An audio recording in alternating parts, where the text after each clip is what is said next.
Bueno, entonces ya vamos a empezar ahora sí.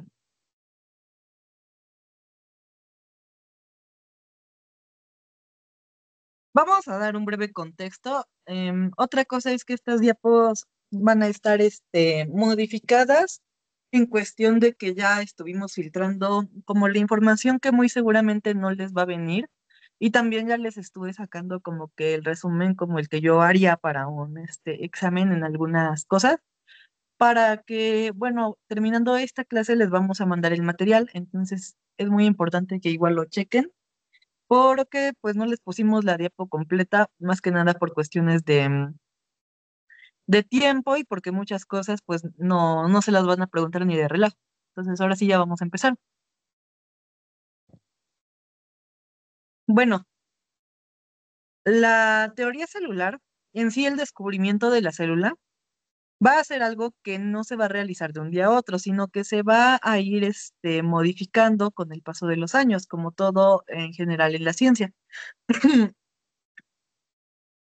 Todo empieza con Robert Hooke en 1665, que básicamente lo que hizo fue que vio celdillas como similares a las de un panal en una célula vegetal. Básicamente, ¿por qué una célula vegetal? Porque él observó el corcho. Entonces, al ver a estas celdillas, pues denominó que existía algo que se llama célula. Célula, precisamente por eso. Un personaje muy importante fue Anton van Leeuwenhoek. ¿Por qué? Bueno, para empezar, él vivió entre 1632 a 1723. Bueno, fueron los años que estuvo activo. Lee Wing-hook no era como tal un biólogo, no era un científico, él solamente creaba lentes, le gustaba pulir lentes y cada vez tenía una obsesión porque sus lentes fueran más perfectas, porque cada vez tuvieran más definición. Al momento de que creó un microscopio de 200 aumentos, lo cual para su época pues era muchísimo. Debido a estas investigaciones, bueno, no investigaciones, sino este hobby que él tenía, porque era un hobby realmente, empezó a realizar observaciones. Estas observaciones, él fue el primero que vio, pues, espermatozoides, células sanguíneas, protozoos, etcétera. Entonces, pues, se podría decir que él es el padre de la microscopía, ya que construye el primer microscopio con una sola lente. Algunas literaturas establecen que él era comerciante. Como les mencionaba, él no era un científico, él era sencillamente, algunos dicen que era solo comerciante, otras literaturas dicen que era comerciante de telas y otros dicen que pues vendía los lentes que él hacía. Bueno, aquí hay como varias versiones. Ahora, ¿por qué está esto de animalucos? Porque él a las cositas que veía, a estos microorganismos, les va a denominar así, animalucos. En 1938 tenemos a Schlendey y a Schwann.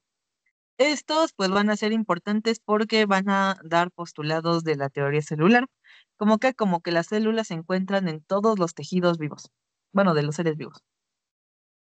Y por último tenemos en 1858 a Virchow, que completa la teoría celular con su omnicélula e célula. ¿Esto qué quiere decir? Que toda célula va a provenir de una célula preexistente.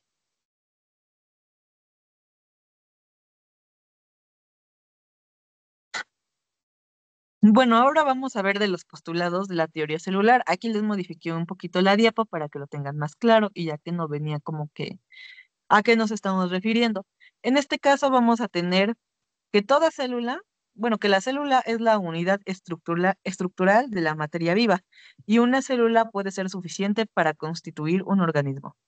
Esta pues se llama unidad anatómica o también se le va a denominar ay, ¿qué? Era unidad constitutiva. Después tenemos todos los organismos vivos están formados por células o por sus productos. Esta que se denomina como unidad de origen. Las funciones vitales de los organismos ocurren dentro de las células o en su entorno inmediato, controladas por sustancias que ellas secretan. Esta se la denominamos unidad fisiológica.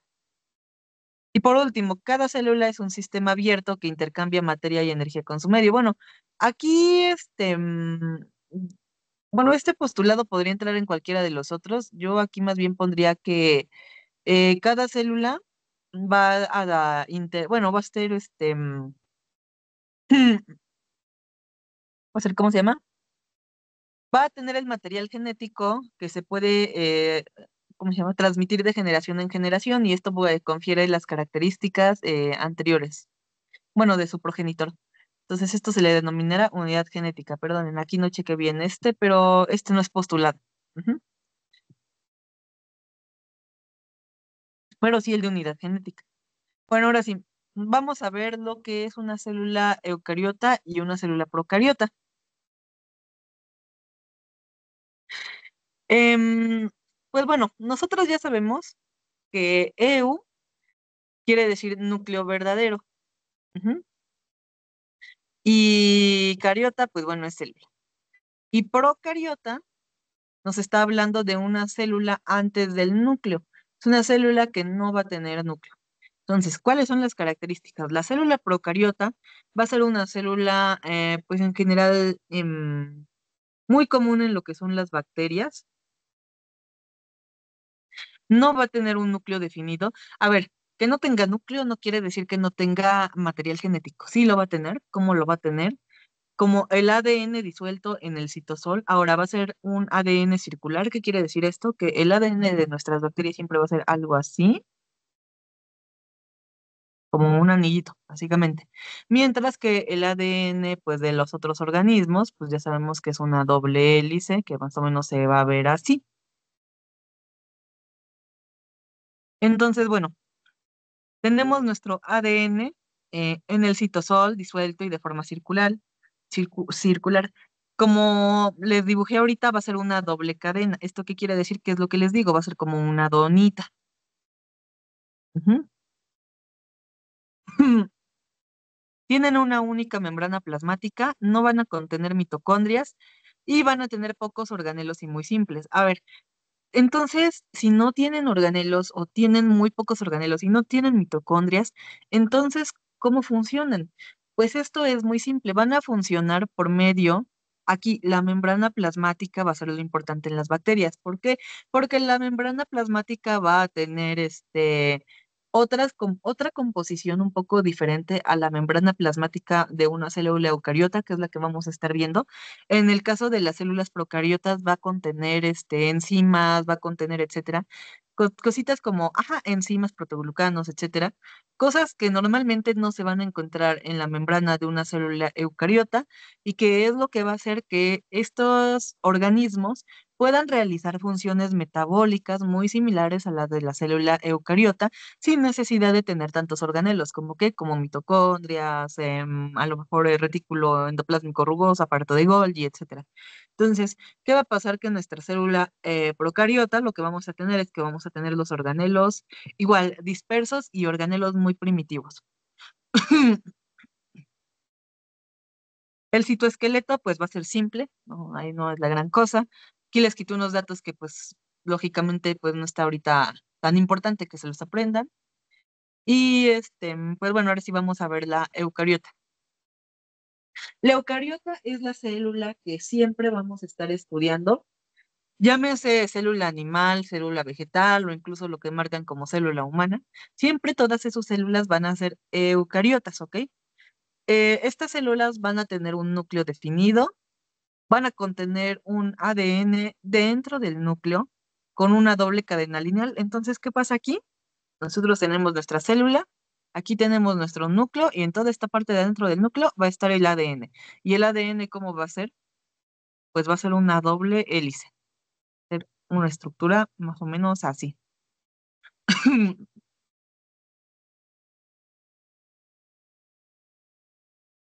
Obviamente aquí vamos a encontrar lo que es la membrana plasmática. Como les mencioné, esta va a ser un poco diferente a una membrana plasmática de una célula procariota, va a ser muy diferente de hecho. Más va a tener un sistema complejo de organelos membranosos y organelos no membranosos. Ahora, si se dan cuenta, en la célula procariota, los organelos que hay son precisamente los no membranosos. Y en la célula eucariota vamos a encontrar aquí, ¿qué? el aparato de Golgi, lo que viene siendo el retículo endoplásmico rugoso, el retículo endoplásmico liso, los lisosomas, o sea, vamos a encontrar mitocondrias, básicamente organelos membranosos, más organelos no membranosos. Además, vamos a encontrar un complejo de endomembranas, como el retículo endoplásmico y el aparato de Golgi. Obviamente la célula eucariota va a necesitar mitocondrias para poder generar energía en forma de ATP y precisamente por medio de eso llevar, pues, bueno, todos sus procesos metabólicos. Vamos a tener que va a tener muchos orgánulos especializados, es lo que les explicaba, y un citoesqueleto más complejo. Más tarde vamos a empezar a explicar lo que viene siendo este citoesqueleto y por qué es tan complejo. Entonces, bueno, aquí tenemos una visión general. Como les pude comentar, si se dan cuenta, aquí no tenemos este sistema de organelos, el ADN está disperso, aquí sí hay, y el ADN está como si fuera un huevito frito, está dentro de un núcleo. Aquí tenemos en la bacteria tenemos la cápsula, esto se va a llamar pili y van a servir como moléculas, perdón, como mm, superficies de adhesión para que se puedan adherir precisamente a qué, al huésped. Y en esta célula no, aquí vamos a tener nuestra membrana celular completamente normal. Ahora, bacterias que van a tener tienen su membrana, pero aparte tienen algo que se llama pared celular. La pared celular de las bacterias normalmente es de proteoglucanos y dependiendo del tipo de pared celular se van a dividir en gram positivas y gram negativas. Pero pues eso pues igual no es cosa de que se lo aprendan necesariamente ahorita, solo es como un dato extra. Ahora sí vamos a empezar a ver un poquito ya, obviamente nos vamos a centrar ahorita para la materia de histología en lo que es una célula eucariota, posteriormente en semestres más posteriores van a empezar a centrarse un poquito más en esta.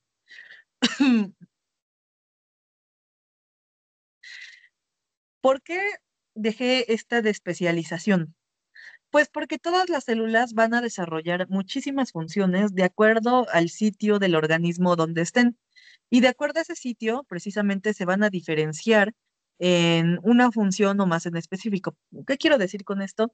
Que no es lo mismo que hablemos de un tejido sanguíneo a un tejido hepático, por ejemplo, o a un tejido linfoide. En cuestión de el tejido hepático, por ejemplo, nos puede llegar a contener mucho lo que es este retículo endoplasmático liso. ¿Por qué? Porque este se va a encargar de la desintoxicación de sustancias nocivas, entre otras cosas, que es una de las funciones principales que va a hacer el hígado. Sin embargo, pues en otros sistemas, la célula puede desarrollar más de un organelo. Por ejemplo, no sé, se me ocurre que en corazón, por ejemplo, la célula va a tener muchas mitocondrias. ¿Por qué muchas mitocondrias? Porque para el proceso de excitación-contracción se va a necesitar mucha energía. ¿Esta energía en qué es? Pues en forma de ATP. ¿Por qué? Porque la energía en forma de ATP es lo que va a dar el estallido para precisamente poder realizar la contracción muscular. Entonces, es a lo que voy, dependiendo en dónde se encuentre cada célula, es precisamente la especialización que va a realizar. Ujú. Y como les mencionaba, puede ser el reflejo del componente estructural, que es lo que les comentaba, por ejemplo, que tenga más mitocondrias, que tenga a lo mejor más retículo endoplasmático liso o más de algo, y también en la forma de la célula. Porque, por ejemplo, si vemos un eritrocito se va a ver algo así, todos estamos de acuerdo con eso. Ahora, si vemos no sé, una célula normal de a lo mejor, ya sé, un enterocito. Vamos a ver que nuestra célula se va a ver a lo mejor algo así. Y un hepatocito, vamos a ver que se ven algo así nuestras células. Perdonen por mis dibujos todos feos. Entonces puede ser por el componente o por su forma celular. No sé si hasta aquí tengan alguien alguna duda. ¿Hay dudas hasta aquí, chicos? No, todo bien. Ok. Entonces vamos a seguir con esto. Ahora, aquí yo les empecé como a hacer un resumen para no ponerles todas las diapos, porque, vaya, eran como 12, 15 diapos y la verdad es que repetían mucho las cosas o estaba de forma un poco no tan entendible. Entonces traté de aquí de ponérselos más fácil, más entendible y pues igual ahorita se los voy a ir explicando. ¿Qué va a ser la membrana plasmática? ¿Y por qué vamos a empezar por aquí?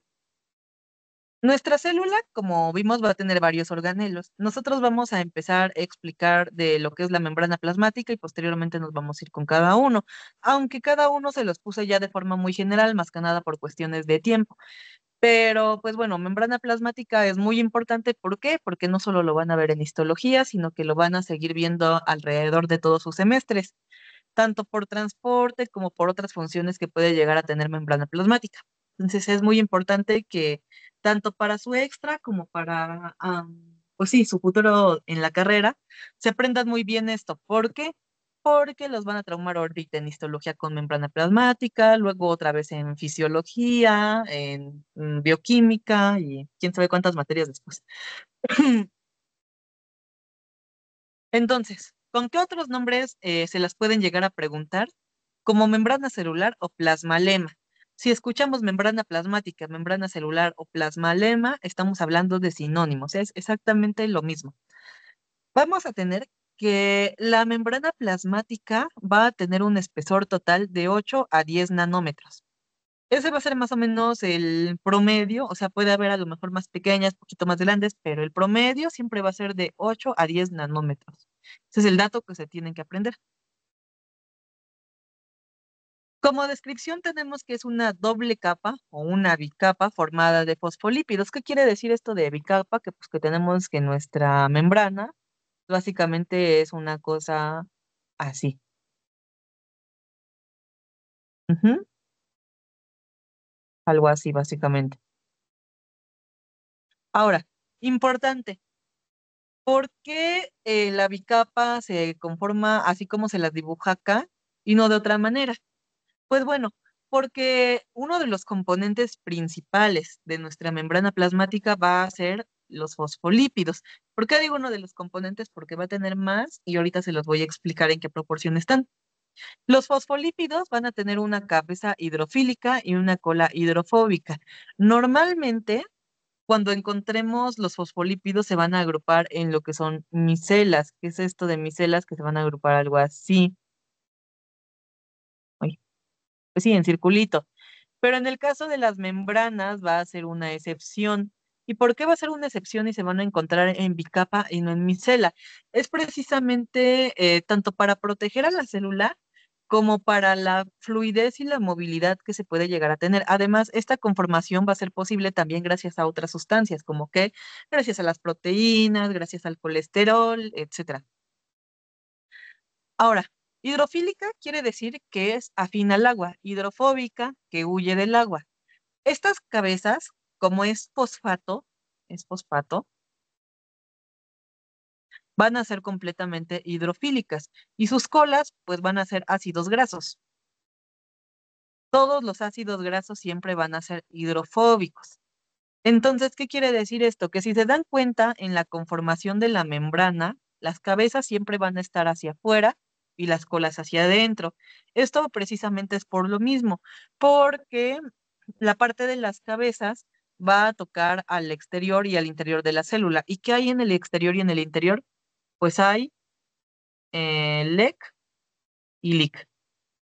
LEC, líquido extracelular, LIC, líquido intracelular. Ujú. O sea, agua básicamente. Y las colitas, pues básicamente se van a estar protegiendo, pues mirándose a unas hacia otras.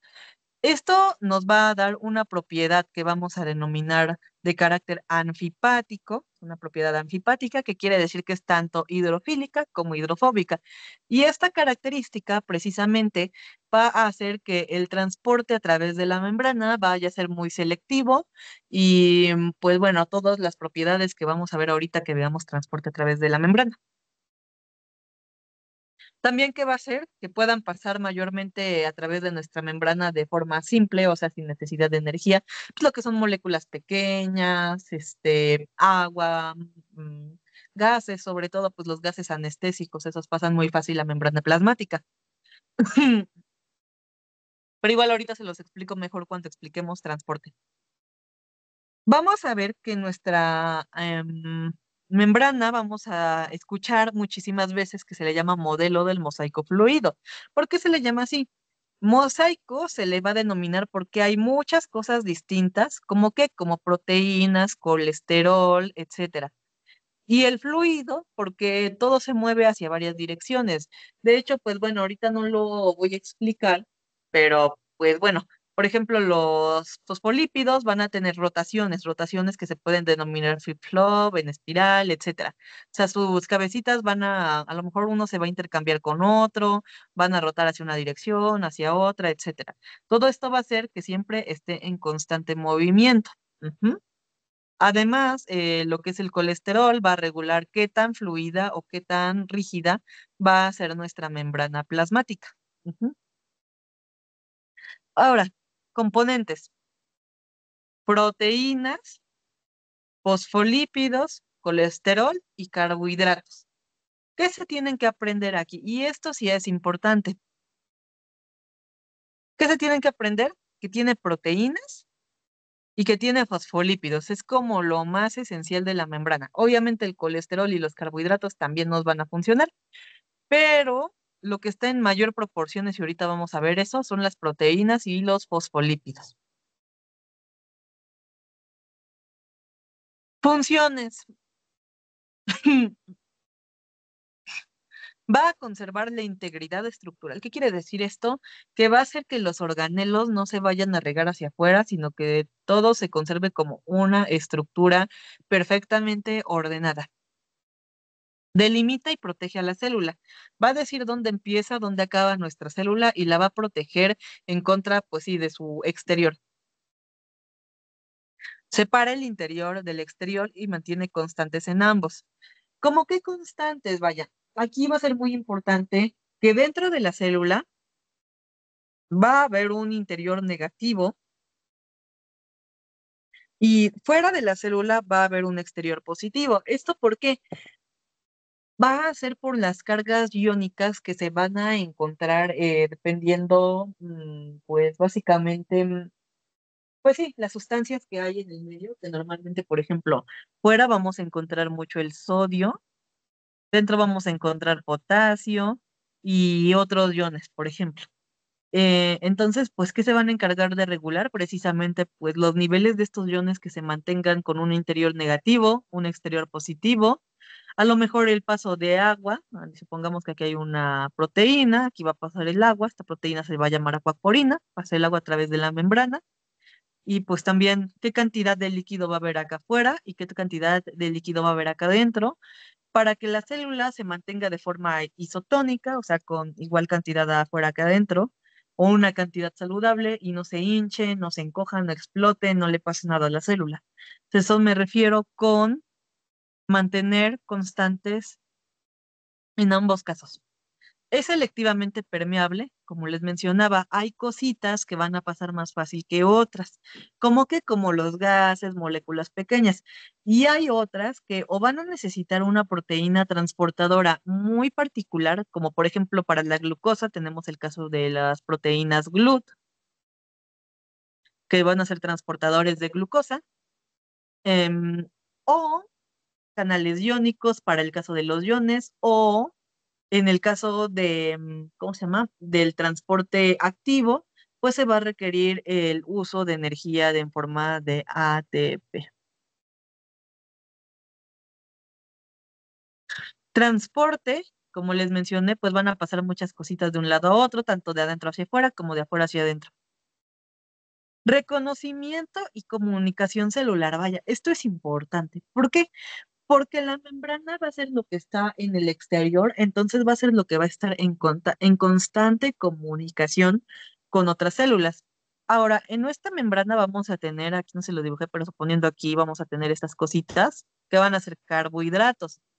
Los carbohidratos, digamos que van a ser, pues ahora sí que como una huella digital que va a decir a la célula, sí, esta célula es de nuestro organismo, no la vayas a atacar, esta célula a lo mejor tiene estas propiedades, esta célula está enferma, esta célula, etcétera, etcétera. Entonces, precisamente estos carbohidratos van a servir para reconocimiento y comunicación celular.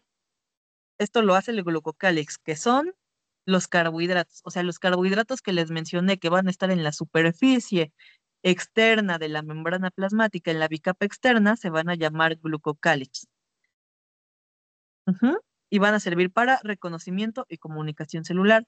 Siempre, y hago énfasis en esto, siempre están en la monocapa externa. Nunca van a encontrar un glucocálix en la monocapa interna. ¿Por qué? Pues porque sencillamente no tendría sentido que la célula se trate de comunicar con sí misma. Entonces siempre el glucocálix va a estar en la monocapa externa. Ujú. Ahora, aquí les puse unas fotomicrografías donde vamos a ver pues sí, vamos a ver en transmisión, microscopía electrónica de transmisión, lo que viene siendo una membrana plasmática. Aquí se ve como chiquito, si se dan cuenta todo esto, todo esto, todo esto, todo esto, pues va a ser nuestra membrana. Y pues aquí se le hace un zoom, donde como ven, se va a ver como una doble capa, como dos lineecitas. Esta es nuestra membrana. Entonces, si en su examen les llegan a poner una imagen que se vea así, que les señale esta parte, o así, ustedes luego van a pensar en membrana plasmática. No les puse la información específicamente descriptiva de cómo se ve en microscopio, porque si les llegan a preguntar membrana, les van a preguntar algo de esto, no de cómo se ve en microscopio. Lo que sí les pueden poner en su examen es en la parte práctica que les pongan una imagen y les digan, ¿qué es esto? Entonces ahí es donde ustedes tienen que ver y tienen que saber reconocer cómo se ve nuestra membrana en una microscopía electrónica de transmisión.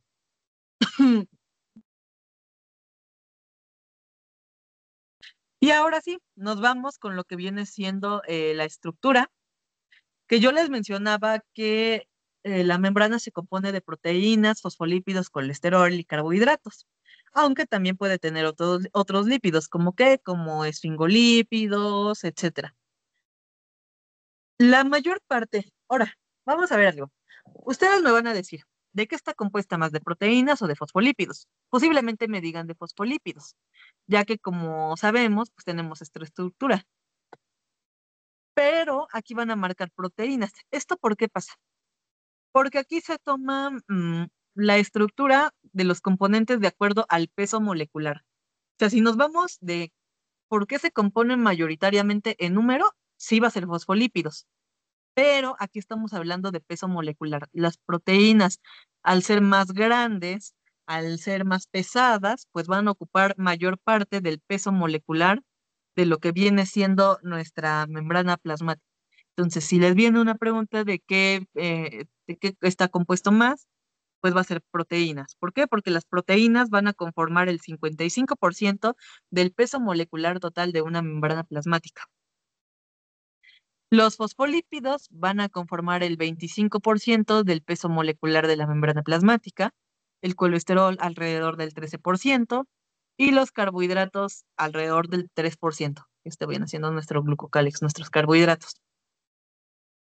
Otros lípidos pues no son tan importantes, solo tienen el 4%.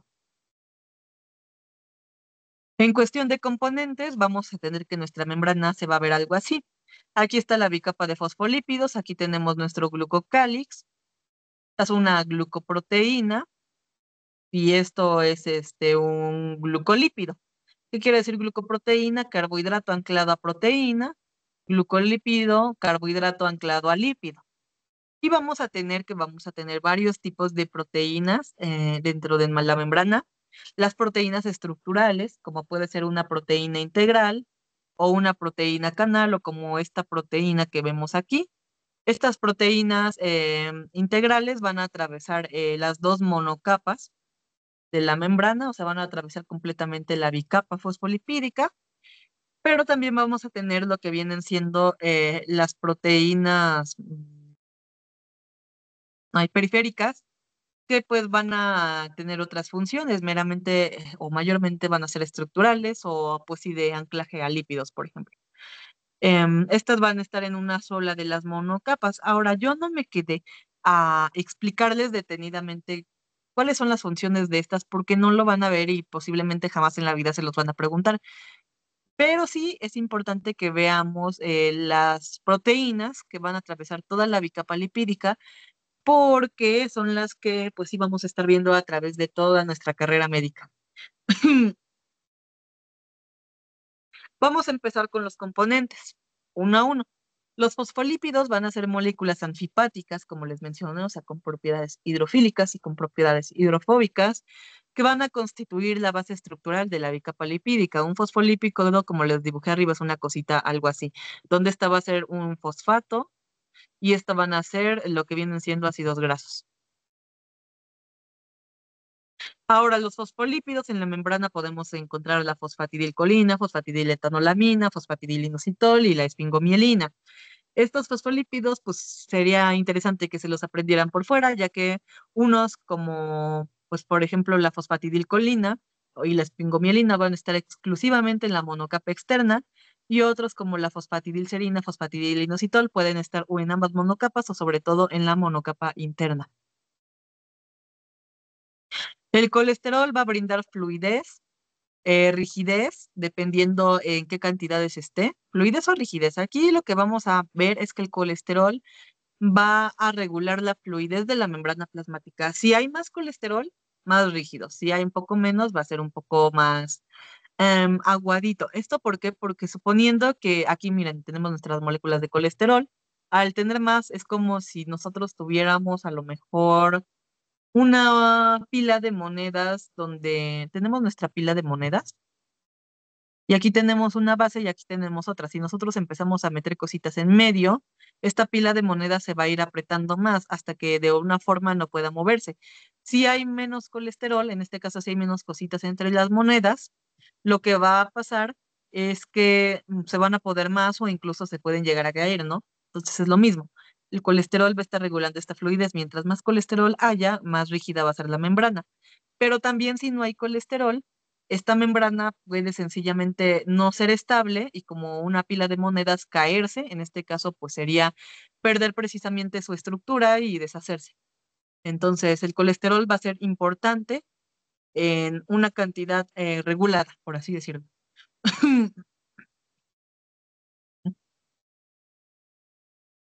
¿Cómo brinda la rigidez? Mediante la unión de sus anillos esteroides a la parte no polar de los fosfolípidos. Disminuye la permeabilidad a moléculas pequeñas y solubles e inhibe la transición de fase. Los glucolípidos, como les mencioné, pues van a ser una capa de carbohidratos, mayormente pues van a tener funciones en lo que es la comunicación celular, interacciones entre entre la célula y el medio. Ujú. De ahí eso va a ser lo importante, las interacciones entre la célula y el medio. Las proteínas vamos a tener integrales y periféricas, que es lo que les explicaba acá arribita, más adelante lo vamos a ver mejor. Y pues básicamente, en resumen, las proteínas llevan a cabo funciones más específicas de la membrana. La cantidad y tipo de proteínas va a depender del tipo celular. Ahora, el glucocálix ya se los expliqué, y el glucocálix, pues básicamente, pues va a ser esa parte donde pues van a estar todos los carbohidratos, todo esto. Ujú. Ujú. Está compuesto por cadenas de carbohidratos que se encuentran como cadenas de oligosacáridos unidos covalentemente a proteínas de membrana, como glucoproteínas y glicolípidos. Este término describe una zona rica en carbohidratos en la superficie celular, donde se puede encontrar en las vellosidades intestinales. En la tinción PA se observa como rojo magenta en las células caliciformes y el glucocálix de los enterocitos. En los enterocitos, pues va a ser muy importante igual el glucocálix, eso sí. Células intestinales como que, como nuestro enterocito. Y pues bueno, esta descripción es aquí y la B va a ser microvellosidades precisamente también de un enterocito en una microscopía electrónica de transmisión. Ahora, vamos a ver aquí importante. En una microscopía de óptica, una microscopía óptica, si se dan cuenta, o sea, si se ve nuestro glucocálix, nos lo podemos ver, ay, que podemos ver aquí, en esta partecita de aquí, pero no se alcanza a ver tanto, no se alcanza a apreciar tanto.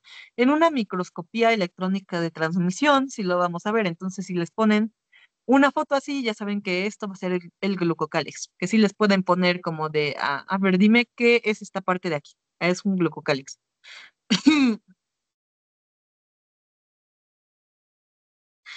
Las balsas lipídicas, vamos a tener que es un concepto teórico, más que nada formado en laboratorio, de lo que puede llegar a ser. Todavía está en investigación, pero se dice que representan microdominios en la membrana plasmática que contienen altas concentraciones de colesterol y glucosfingolípidos. Son plataformas de señalización móviles que transportan proteínas de membrana integrales y periféricas. Vamos a ver, muy importante antes de pasar a transporte a través de la membrana, lo que son las proteínas integrales. Aquí es muy importante que las entiendan porque toda la vida las vamos a estar viendo, las proteínas integrales. Para ahorita, para fisiología, para bioquímica, etcétera. Entonces, vamos a tener que hay proteínas integrales denominadas bombas. Estas siempre van a ser transporte activo primario. ¿Como cuál? Como la bomba de sodio potasio ATPasa. ATPasa, que vendría siendo la bomba más importante del cuerpo. ¿Por qué? Porque es la que va a regular el flujo iónico de sodio y de potasio, lo cual nos puede crear un cotransporte, que ahorita van a entender mejor eso del cotransporte, para otras sustancias, además de que va a estar generando un potencial de membrana en reposo, que esto va a ser muy importante, sobre todo ya cuando lleven fisiología para lo que viene siendo el potencial de acción, el cómo nuestra célula va a recibir ciertos impulsos que la van a llevar a pues, realizar ciertas acciones. Sobre todo esto pasa que es en células cardíacas, como los miocardiocitos, o en células nerviosas, como lo que son las neuronas. También vamos a tener proteínas canal. Estos canales van a transportar iones, como cuál, como el sodio, el potasio, cloro, magnesio, etcétera. Van a ser muy específicas al ion que estemos transportando. Y también van a transportar aguas. A ver, un canal proteico muy importante van a ser las llamadas acuaporinas. Estas acuaporinas van a estar implicadas en lo que es la ósmosis, que la ósmosis pues va a ser nada más y nada menos que el paso de agua a través de la membrana plasmática de un lugar de mayor concentración a un lugar de menor concentración, o sea, a favor del gradiente de concentración. Esta, Esto se los explico desde ahorita muy bien porque es interesante que yo incluso ya yendo en tercer semestre, había varios compañeros que no sabían definir la ósmosis o que la definían medio raro y eso lo van a estar viendo pues a lo largo de los semestres. Entonces, son yo creo que términos muy simples que hay que tener claros desde el principio. Y pues que realmente pues no son la gran cosa, o sea, simplemente ósmosis. El agua pasa a través de la membrana de donde hay más a donde hay menos. O sea, es algo muy sencillo que no sé por qué en tercer semestre alguien no sabría definir la verdad. Ajá. Entonces, pues bueno. Vamos a encontrar que también, además de los canales, que como ya les mencioné, van a transportar iones y agua, vamos a encontrar proteínas que se llaman transportadoras. Vaya, todas estas son transportadoras, pero ¿por qué como que les enfaticé aquí transportadoras? Porque este tipo de proteínas en particular va a ser más específica para un soluto en particular. O sea, van a transportar moléculas muy específicas. ¿Y qué van a hacer? Van a hacer un cambio conformacional, o sea, que van a cambiar de forma. ¿Esto cómo va a pasar? Bueno, nosotros tenemos, suponiendo esta es nuestra membrana plasmática, aquí obviamente están ampliadas las proteínas. Esta va a ser la parte de afuera de la célula, o sea, lo que vendría siendo el líquido extracelular. Y esta es la parte de adentro, lo que vendría siendo el líquido intracelular. Tenemos nuestro soluto. Digamos que esta es una molécula X y llega nuestra proteína. Entonces, ¿qué va a pasar? Que esta proteína va a ser altamente específica, va a tener un dominio muy particular para donde solamente este va a encajar. Si esta proteína, suponiendo, tuviera un dominio así o así, Entonces, este no encajaría y por ende no podría entrar, no se llevaría a cambio este cambio conformacional. Entonces, suponiendo si aquí llega un círculo a uno cuadrado o un triángulo, entonces no va a activar el mecanismo y esta proteína sencillamente no se abre para esa sustancia. Con esto a qué voy, a que estas proteínas son muy específicas para cada tipo de compuesto. Cada proteína va a tener afinidad para solo uno o máximo tres o cuatro sustancias diferentes. Ujú. Son altamente específicas. Ahora, bueno, ya llegó, ya encajó. ¿Qué pasa? Una vez que encaja, la proteína va a cambiar de forma, entonces se va a empezar a mover de manera que digamos que al inicio va a ser como que algo así, ay, pero como que algo así, oye, perdón en mis dibujos feos, siempre les hago mis dibujos bien feos, perdón. Entonces este pues va a empezar a pasar, va a empezar a pasar, hasta que va a llegar el punto donde se va a invertir. ¿Qué quiere decir que se va a invertir? Que si este estaba acá afuera, ahora va a estar acá adentro. Con esto no digo que haya perdido su sitio aquí de unión, sino que sencillamente se va a mover, o sea, va a rotar, de manera que este compuesto vaya pasando poco a poco hasta que llegue a la parte interna. Una vez llegado a la parte interna, lo va a liberar y pues la proteína va a estar lista de nuevo para pasar otra molécula de la misma naturaleza. No sé si hasta aquí hay alguna duda. ¿Alguna duda, chicos, de esto? No, No, ok, vamos a seguir. También tenemos proteínas que van a ser meramente estructurales. Como son meramente estructurales, nos van a servir únicamente de estructura y sostén, ¿vale? O sea, solamente van a servir para darle forma y soportar a la célula. También vamos a tener enzimas. Las enzimas sí van a estar atravesando nuestra membrana plasmática. Y las enzimas, pues, ¿qué van a ser? Catalizadores de reacciones bioquímicas. O sea que van a acelerar la reacción, no sé, de X cosa. O sea, van a hacerla más rápida y pues estas reacciones generalmente son reacciones que ocurrirían a lo mejor en años, van a ocurrir en cuestión de segundos o minutos, etcétera, por ejemplo. ¿Cómo qué reacciones? Pues bueno, eso ya lo van a ver en una materia que se llama bioquímica. Pero además vamos a tener otras proteínas, como las receptores que permiten el reconocimiento y acople de ligandos particulares, y las proteínas de enlace que van a fijar el citoesqueleto. Ahora, algo importante que no les mencioné acá arriba, que la membrana plasmática por dentro pues va a tener lo que es el citoesqueleto, que ya pues, meramente va a ser el citoesqueleto de la célula. ¿Mm? Una vez sabiendo qué es la membrana plasmática, vamos a empezar con lo que es brotación vesicular. La brotación vesicular, pues, ¿qué va a hacer? No va a ser nada más que cómo la célula va a ingerir y expulsar los desechos para, pues, poder llevar a cabo sus procesos metabólicos. Ujú. Ingerir. Ingerir quiere decir que va a comer. Hay varias formas en que la célula va a comer. Entonces, a la ingesta se le va a denominar endocitosis. La célula va a meter cosas. Ujú. Va a haber tres mecanismos de endocitosis. Lo que viene siendo lo que es la pinocitosis, que siempre que escuchen pinocitosis se va a referir a la bebida de la célula. ¿Qué quiere decir esto? Que la célula únicamente incorpora líquidos y partículas muy pequeñitas. Y la fagocitosis, que va a ser la comida de la célula, básicamente va a incorporar cosas más grandes, como que como orgánulos celulares, a lo mejor una célula entera incluso, etcétera, o compuestos, sustancias muy grandes.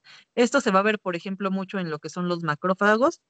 Y pues bueno, tanto de endocitosis, digo, de fagocitosis como de pinocitosis se va a ver algo así. Obviamente, pues lo que va a cambiar es el tamaño de las moléculas. Nosotros tenemos nuestra célula, va a ver que hay como cositas aquí, llámense bacterias, organelos o agua, partículas X. Entonces se va a hacer una invaginación, o sea, suponiendo nuestra célula primero está así. Entonces aquí se invagina. ¿Qué quiere decir esto? Que se va a, como la membrana se va a hacer hacia adentro para formar como este huequito. Y en este huequito pues es donde va a ingerir las partículas. Luego esta invaginación se va a cerrar y la célula lo va a ingerir, entonces pasa completamente adentro. Ujú. O sea, son modificaciones de la membrana plasmática, precisamente para que pueda comer, como si fuera un Pac-Man, precisamente. Ya que está adentro, pues ya, Pac-Man feliz, ya es un huevito, por ejemplo. Ahora, vamos a tener que otro mecanismo es la endocitosis mediada por receptor. Ujú. Estos receptores se incorporan en moléculas específicas que se fijan a receptores en las fositas recubiertas. Ujú. Perdona, esto de clatrina, ignoren lo de aquí. Esto era acá abajito, no sé por qué se los puse aquí. Pero bueno, aquí sí no se quedan con lo de clatrina, aquí nada más quédense con que es mediada por receptores que están incorporados en moléculas específicas. Ujú. Ahora sí vamos a ver la exocitosis. Es básicamente lo mismo, pero al revés. ¿Por qué al revés? Porque, bueno, la célula pues ya va a, vamos a decir que va a defecar, a vomitar, etcétera. Suponiendo que la célula se come unos tacos de la muerte de San Lázaro, que le van a caer mal. Entonces, ¿qué va a hacer? Pues los va a vomitar. Es lo mismo. Cuando ya la célula no requiere algo, lo va a expulsar, como pues básicamente por medio de la exocitosis. Poniendo tenemos aquí nuestra célula. Entonces aquí pues básicamente lo va a estar vomitando. Y pues va a ser básicamente este mismo proceso. Tenemos aquí lo que viene siendo pues nuestro endosoma, pero pues va a ser al revés, se va a ir acercando a la membrana plasmática hasta que lo expulse. Es lo mismo, pero al revés, básicamente. Es un proceso de secreción celular por las cual las vesículas de transporte, al unirse con la membrana plasmática, vierten su contenido en el espacio celular. Hay dos tipos de exocitosis, la constitutiva y la regular. Constitutiva quiere decir que está constantemente sacando. Es como si ustedes abrieran la llave del agua y no la cerraran. Si ustedes no cierran el agua de la llave, el agua pues se va a estar tirando. Entonces es lo mismo. Constitutiva quiere decir que la célula por algún proceso o algo está sacando de forma constante y sin parar las moléculas de desde dentro hacia afuera. Y la exocitosis de secreción regulada es como cuando pasa la basura. Ustedes pues escuchan la campanita de que ya viene la basura y sacan sus bolsas. No las están sacando constantemente. Solo hasta que escuchan la campanita de la basura, ustedes van, sacan su basura, pasa el señor de la basura, se la lleva y ustedes se vuelven a regresar a sus casas. Esto es lo que está mediado, ¿por qué? Por la clatrina, lo que es la exocitosis. La clatrina, haz de cuenta que es el señor de la basura que va a pasar con su campanita y va a decir, ¿saben qué? Saquen la basura. Por eso les digo esto, perdónenme, aquí fue error mío de ponérselos acá, es acá abajito. Entonces aquí es la clatrina. Ujú. Ahora, yo aquí les mencionaba algo llamado endosomas. ¿Pero qué son los endosomas? Los endosomas van a ser compartimientos limitados por la membrana, o se van a denominar endosomas tempranos. Una posición del citoplasma cerca de la membrana donde se fusionan las vesículas que se originan de esta. ¿Qué es lo que les mencionaba? O sea, se pueden fusionar con las vesículas. Son estructuras tubulovesiculares, su pH va a ser ácido, va a ser de hecho el más ácido que podemos encontrar en la célula. Bueno, no, el más ácido vendría siendo de los lisosomas, pero de los más ácidos, que es de 6,2 a 6,5. Em, Clasifican proteínas que han sido incorporadas mediante procesos endocíticos y reciclan proteínas interiorizadas. Ahora, los endosomas vamos a tener que hay endosomas tempranos, que son estos que están acá en la membrana, y endosomas tardíos. Los endosomas tardíos se van a diferenciar en qué? En lisosomas. Y estos van a estar cerca del núcleo o del aparato de Golgi. Ahora sí, vamos a entrar con transporte a través de la membrana. El transporte a través de la membrana es muy importante que lo entiendan desde ahorita porque pues va a ser vital igual para lo largo de su carrera. Vamos a tener dos tipos de transporte, el transporte activo y el transporte pasivo. El transporte pasivo va a ser a favor del gradiente de concentración. Vamos a tener lo que es la difusión simple y la difusión facilitada. Ahora, esto se los explico acá. En el transporte pasivo, va a ser a favor del gradiente de concentración, o sea, de donde hay más a donde hay menos. Y esto, por ende, no va a requerir el uso de ATP, entonces no ATP. Ujú. No requiere ATP. La difusión simple no va a necesitar membrana, no va a necesitar, digo, no va a necesitar membrana, obvio sí necesita membrana, no necesita proteína, perdón, no necesita proteína ni nada, pero solamente va a haber partículas muy pequeñas que van a estar atravesando nuestra membrana plasmática. Ujú.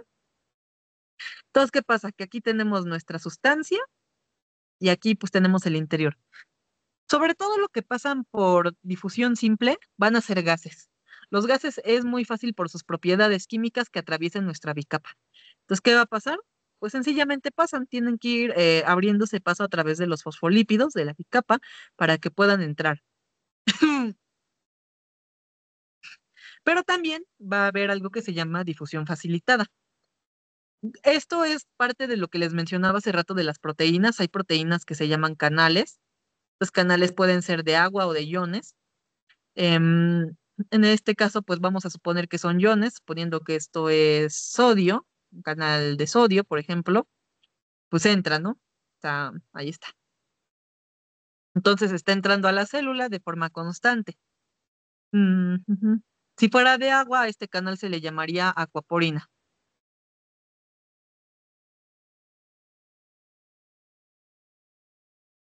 Y pues también tenemos proteínas que hacen un cambio conformacional, como se los explicaba hace rato, para llevar cositas a través de la célula. Ambos son difusión facilitada, solo que pues por diferentes tipos de proteínas. Entonces, ahora, las proteínas canal van a ser con compuerta, van a tener diferentes tipos de activación, como dependientes de voltaje. ¿Esto qué quiere decir? Canales meramente iónicos, que si el voltaje es positivo o es negativo se van a abrir. Los que son dependientes de ligando, que pues van a ser dependientes de una sustancia química que los pueda activar. Y con compuerta mecánica. ¿Qué quiere decir esto? Que compuerta química es precisamente esto, que hay algo que como que combina mucho aquí y entonces se abre. Pero compuerta mecánica aquí no está, quiere decir que suponiendo que acá se algo o la presión o alguna cosa los va a empujar mucho, entonces van a abrir la compuerta de nuestro canal iónico. Ujú. Ujú. Y los sin compuerta van a ser las acuaporinas, que vendría siendo así algo así como les mencionaba. Y la ósmosis, pues aquí se los puse claro, que es el transporte de agua a favor del gradiente. Ujú. Eso ya lo vimos. Ahora, vamos a ver el tipo de transporte activo. Vamos a tener que hay dos tipos, el transporte activo primario y el transporte activo secundario. Aquí solo se pone, pues, lo que es el activo, solamente hay uno, no se los explica bien, pero vamos a tener que sí o sí, en un transporte activo siempre va a haber el uso de energía en forma de ATP. Ujú. Vamos a tener entonces que el transporte activo primario siempre va a usar ATP y siempre se le va a denominar bomba. Por ejemplo, el ejemplo de la bomba sodio-potasio, que ya se les había hablado, pero también puede ser la bomba de hidrogeniones o cualquier otro que encuentren con el nombre bomba, siempre se va a referir a un tipo de transporte activo primario. Obviamente este requiere el uso de ATP. Por otro lado, tenemos el transporte activo secundario. El transporte activo secundario va a usar el gradiente generado por el transporte activo primario, por lo cual el ATP lo va a usar de forma indirecta. Un ejemplo de esto son los cotransportadores GLUT. A ver, aquí se los dibujo un poquito más chido. Tenemos aquí una bomba. Ujú. Suponiendo que esta es bueno, espérenme, déjenme salgo de este modo para que les quede aquí. Ahí está. Suponiendo que aquí tenemos nuestra célula y aquí tenemos una bomba y aquí tenemos un cotransportador. Más bien, este va a ser nuestra bomba. Vamos a decir que esta es la bomba de sodio potasio. Ujú. Esta es nuestra bomba sodio potasio. Entonces, esta bomba va a estar metiendo sodio, sacando potasio, lo que va a hacer que haya un flujo. Este flujo a lo mejor nos va a afectar aquí una proteína transportadora que se va a llamar GLUT, por ejemplo, ujú, que es un cotransportador de glucosa. O vamos a poner un cotransporte aquí, no vamos a poner un GLUT, vamos a poner un cotransporte sodio-glucosa, para que me lo entiendan mejor. Entonces, esta proteína va a estar utilizando el gradiente que se creó aquí en la bomba de sodio-potasio para que la glucosa pueda moverse junto con el gradiente de sodio, por ejemplo. Ujú. No sé si me doy a entender, o sea, usa el gradiente de esta misma para poder mover cositas, ya sea hacia adentro o hacia afuera de la célula. Ujú. Por eso se dice que es un transporte activo. ¿Por qué? Porque realmente sí se usa el ATP. Bueno, el ATP se estaría usando en la bomba y el transporte activo secundario no lo usa directamente, no usa directo ATP. Sin embargo, se dice que sí usa. ¿Por qué? Porque es el ATP que ya se generó precisamente en nuestro transporte activo primario. Perdonen por mis dibujos todos feos, como siempre. Ujú. Ahora vamos a tener que hay diferentes tipos de, pues sí, de flujos hacia donde puede ir nuestro transporte. El que se llama uniporte va hacia una sola dirección, puede ser hacia afuera o puede ser hacia adentro, pero es hacia una sola dirección. Sin porte va a ir a la misma dirección, igual puede ser hacia adentro de la célula o hacia afuera, pero siempre va a ir en una sola dirección, pero va a tener dos flujos, o sea, por ejemplo, dos iones. Suponiendo, no sé si esto exista, pero por ejemplo, suponiendo calcio, potasio. Mm, ese es un ejemplo, no se lo tomen, no lo anoten esto, pero ese es nada más un ejemplo. Transporta dos hacia el mismo lado. Y un antiporte que transporta uno hacia adentro y uno hacia afuera. ¿Cómo qué? Como la sodio-potasio. Uno entra mientras el otro sale. Les borro esto y yo creo que también les borro de aquí para que se lo queden bien. Ahí está. Ahora también le tenemos lo que ya les expliqué, la endocitosis, que es la pinocitosis, fagocitosis y endocitosis mediada por receptor. Ya me regreso al modo visor. Ahí está. Y la exocitosis, que quedamos que era constitutiva y regular. Esto ya lo tenemos. Ahora entonces aquí cómo se ve una endocitosis y cómo se va a ver una exocitosis. Esto es lo que les mencionaba de las invaginaciones. Aquí tenemos en la figura A cómo se empieza a formar la invaginación. Aquí ya está la invaginación formada. Aquí ya engulló a las partículas del medio y aquí pues ya se cerró la vesícula y ya entró hacia el dentro de la célula. Ujú.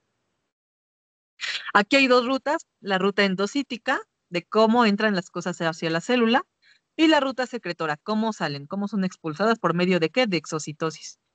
Eso, la verdad es que está medio feo, no se los voy a explicar, pero si pueden estudiarlo un día por su cuenta, van a ver que van a entender un poquito más de estas cositas.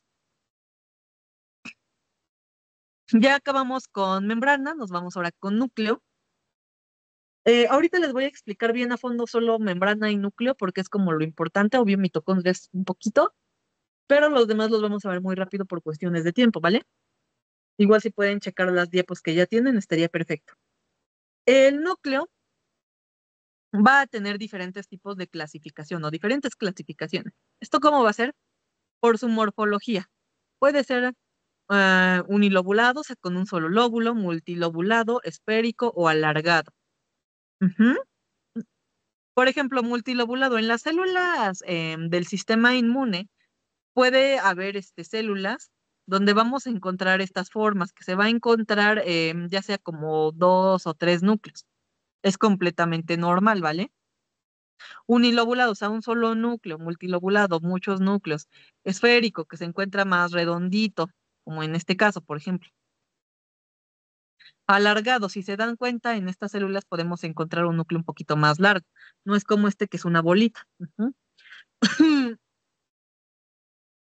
Por localización, ¿dónde o en qué parte de la célula se va a encontrar? ¿Excéntrico, periférico, basal, parabasal o central? O sea, se encuentra al centro, se encuentra a la orilla, se encuentra afuera, se encuentra... ¿Dónde se encuentra el núcleo? ¿Dónde diablos se está encontrando el núcleo? Por tipo de cromatina. ¿Contiene eucromatina o heterocromatina? Como recordemos, una se va a ver más oscura a otra en el microscopio. Déjenles recuerdo cuál es cuál. Espérenme tantito.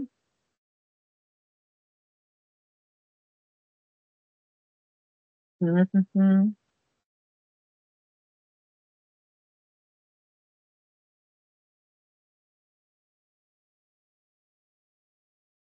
Mm.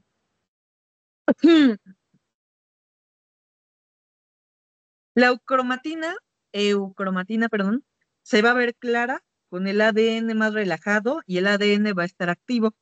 Se está leyendo y copiando. El núcleo se va a ver más limpio, ¿vale? O sea, como por ejemplo, como en esta neurona, donde el núcleo se va a ver pues así y pues no se ve como aquí nada como raro. La heterocromatina, por otro lado, se va a ver oscura porque va a ser de ADN compacto, inactivo, perdón, y bien apretado. El núcleo se va a ver con manchas oscuras, como en este caso, por ejemplo, ¿vale? Aquí, por ejemplo, hay una mezcla tanto de eucromatina, que es la parte blanca, como los cachitos de heterocromatina, que va a ser la parte como más oscurita, ¿vale? En el caso de los linfocitos, pues el núcleo es puro corazón, solamente se va a ver un núcleo grandote. Y por número de núcleos, hay células anucleadas, siempre que encuentren una es un sin, o sea que no tienen núcleo, como que, por ejemplo, como los eritrocitos, células binucleadas, o sea que tienen dos núcleos, obviamente con células con un núcleo, células con dos núcleos o multinucleadas, células con muchísimos núcleos, ¿vale? Ahora, aquí en esta diapo de aquí en adelante les remarqué pues lo que va a ser como lo más importante, se los estoy subrayando, ¿vale? Que son como que los datos que sí o sí les recomiendo que se aprendan de ahora en adelante, ¿va? El núcleo va a tener varios componentes, entre ellos tiene una envoltura nuclear, una membrana nuclear externa, un espacio o cisterna perinuclear, una membrana nuclear interna y un complejo de poro nuclear más poro proteína. Bueno, ¿qué es poro más proteína? Aquí que se deben de aprender sí o sí que no se pueden no saber qué es la envoltura nuclear y que los poros nucleares están compuestos de un complejo de un poro más una proteína, ¿vale? Eso es como lo importante aquí.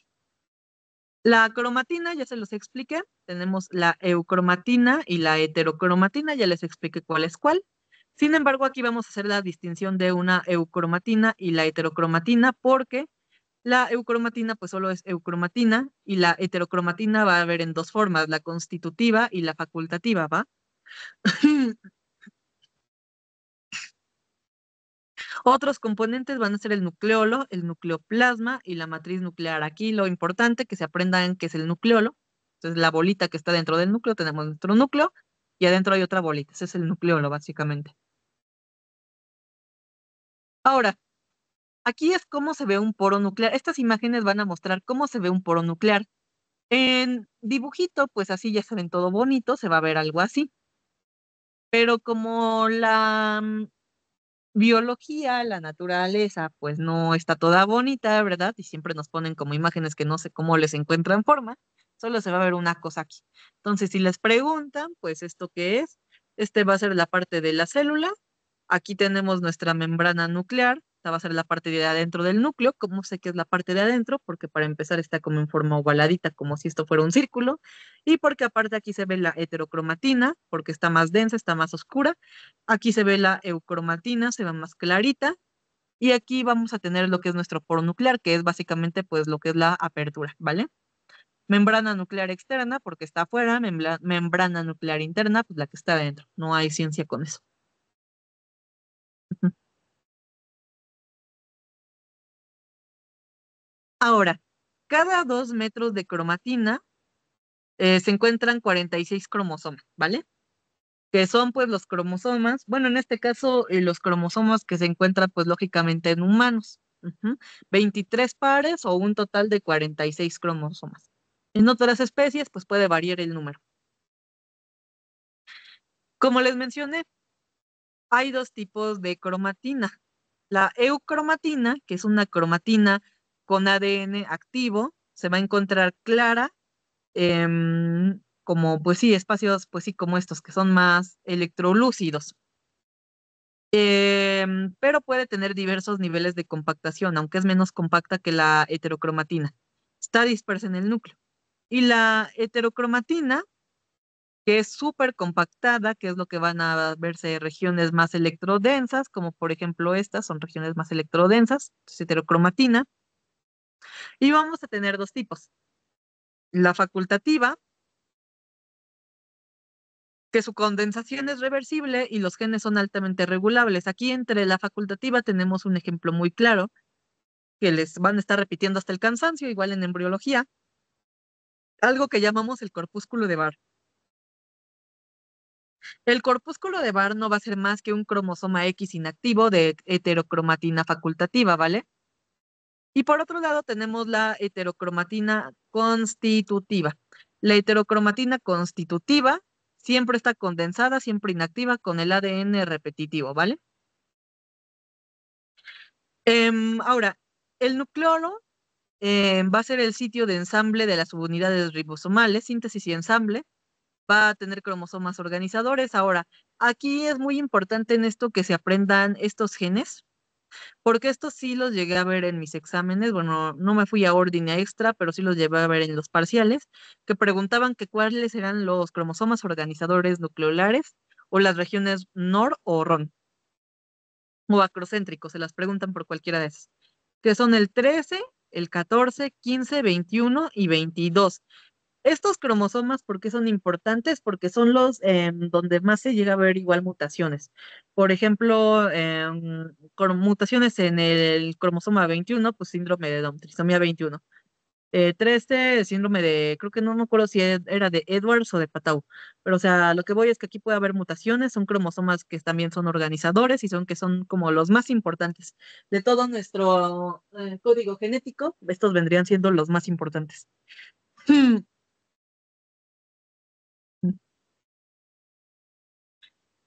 Ahora, vamos a tener otros componentes, lo que es el nucleoplasma y la matriz nuclear. El nucleoplasma no va a ser más que el citoplasma del núcleo. Quédense con eso porque todo esto, pues ni de relajo se los van a preguntar. Nada más que a lo mejor qué es el nucleoplasma. Y la matriz nuclear, pues es el nucleoesqueleto. Es una red de proteínas fibrilares, láminas nucleares alfa y beta, asociada con la membrana nuclear interna. O sea, es el citoesqueleto del núcleo. O sea, nada más apréndanse. Entonces, este citoplasma y este va a ser citoesqueleto.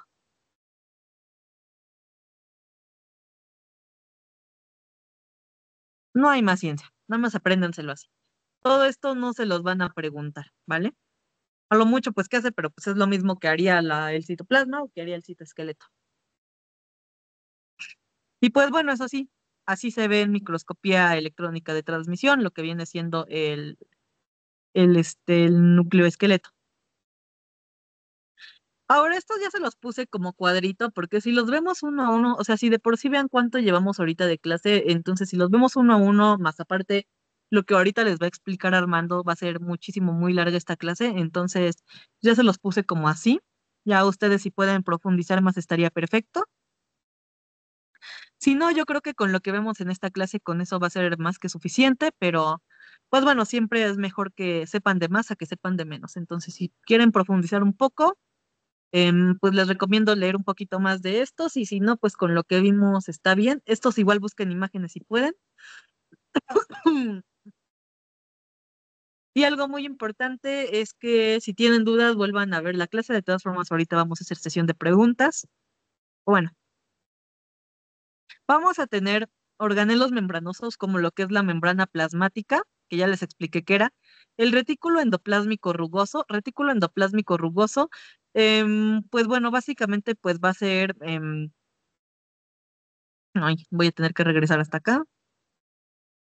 Va a ser esta cosita de aquí. que va a tener como muchas incrustaciones de qué, de ribosomas. Y esto de retículo endoplasmático rugoso, ¿de qué se va a encargar? Pues de sintetizar proteínas, básicamente, síntesis de proteínas.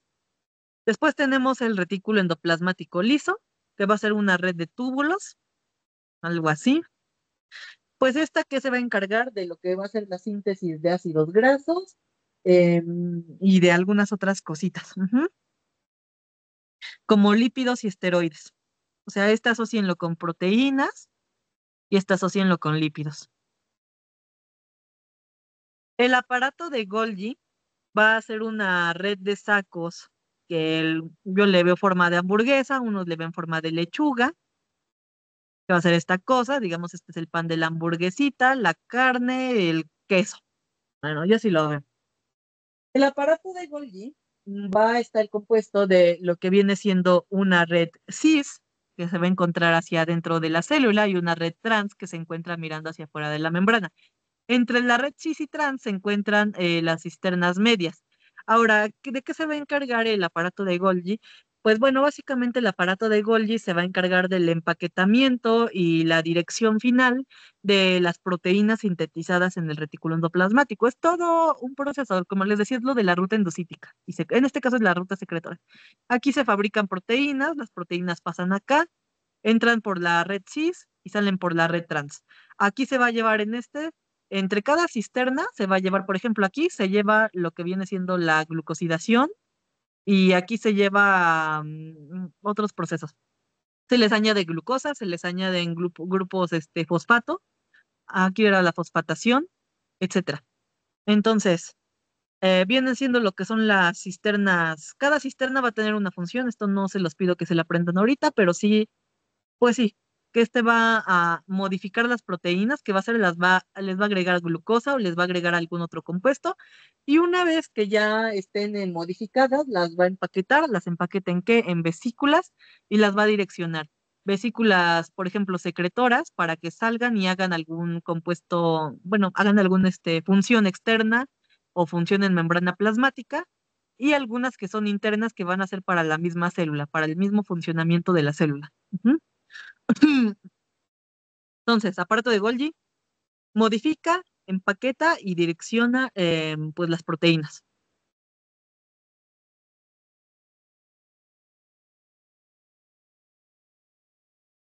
Los endosomas, pues ya se los expliqué, participan en mecanismos endocíticos. Hay endosomas tempranos cerca de la membrana, endosomas tardíos cerca del núcleo que se transforman en lo que vienen siendo lisosomas, ¿vale? Los lisosomas van a ser organelos pequeños que van a ser meramente digestivos, van a tener enzimas hidrolíticas, etcétera. Estos, pues, ¿qué van a hacer? Van a hacer, haz de cuenta, el aparato digestivo de la célula.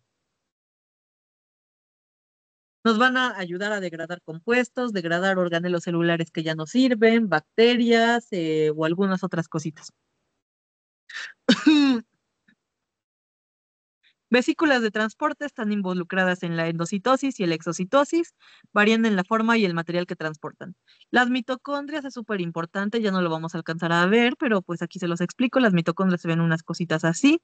Son las principales de la célula porque van a proporcionar toda la energía en forma de ATP, que pues va a hacer pues todo lo que es pues sí, las funciones de la célula, ¿vale?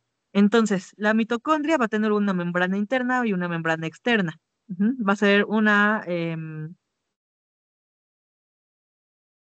va a ser un organelo con dos membranas. Entonces tenemos la membrana externa y adentro va a tener unas cositas así, las cuales a su vez tienen una membrana interna. Y adentro de esto, pues va a estar lo que es la matriz mitocondrial. Y en la matriz mitocondrial es donde se van a llevar muchos procesos, como por ejemplo la fosforilación oxidativa, ¿vale?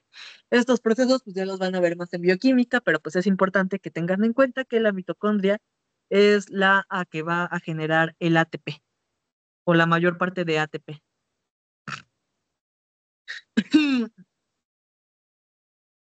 Por otro lado, tenemos los peroxisomas, que van a degradar básicamente producción y degradación de lo que viene siendo el peróxido de hidrógeno, que se escribe así, y en la degradación de ácidos grasos. El peróxido de hidrógeno es importante a la célula, pero también es tóxico para la célula. Entonces, ¿quiénes se encargan de regular tanto la producción como la degradación del peróxido de hidrógeno, pues los peroxisomas. Ahora, en organelos no membranosos vamos a ver el citoesqueleto, ¿vale? El citoesqueleto va a ser una red de filamentos que tiene como función principal dar estructura y soporte a la célula. Sus funciones, pues, es el mantenimiento de la arquitectura celular, la organización de organelos, desplazamiento de organelos a través de la célula, transporte de organelos y la división celular. Ujú. Todo esto, pues, no los vamos a ver a detalle porque, pues, no nos va a dar tiempo, pero pues ya los irán viendo en sus respectivas materias después de pasar histología. Vamos a tener que el citoesqueleto va a estar conformado por tres tipos de filamentos, ¿vale? Los filamentos delgados o microfilamentos que van a ser los más pequeños, van a medir alrededor de 7 nanómetros, NM siempre va a ser nanómetros, y van a estar conformados por una proteína que se llama actina, ¿vale? Tenemos otros que son los filamentos intermedios. Los filamentos intermedios van a medir de 8 a 10 nanómetros y estos son de conformación variable, o sea que pueden estar conformados por varios tipos de proteínas. No hay una sola, así que solo apréndanse conformación variable y de 8 a 10 nanómetros. Son los medios, o sea, los intermedios. Y por último tenemos a los microtúbulos, que van a ser los más grandes. Estos van a medir alrededor de 25 nanómetros y van a estar conformados por una proteína que se llama tubulina. Entonces, aquí tenemos como una imagen donde nos muestra los filamentos de actino, los más pequeños son los microfilamentos, filamentos intermedios, aquí nos muestra como estas subunidades que son diferentes porque, como les dije, tienen una composición bastante variable, y los microtúbulos que se forman de tubulina, alfa-tubulina y beta-tubulina. Ahorita les explico un poquito más esto. De hecho, pues aquí.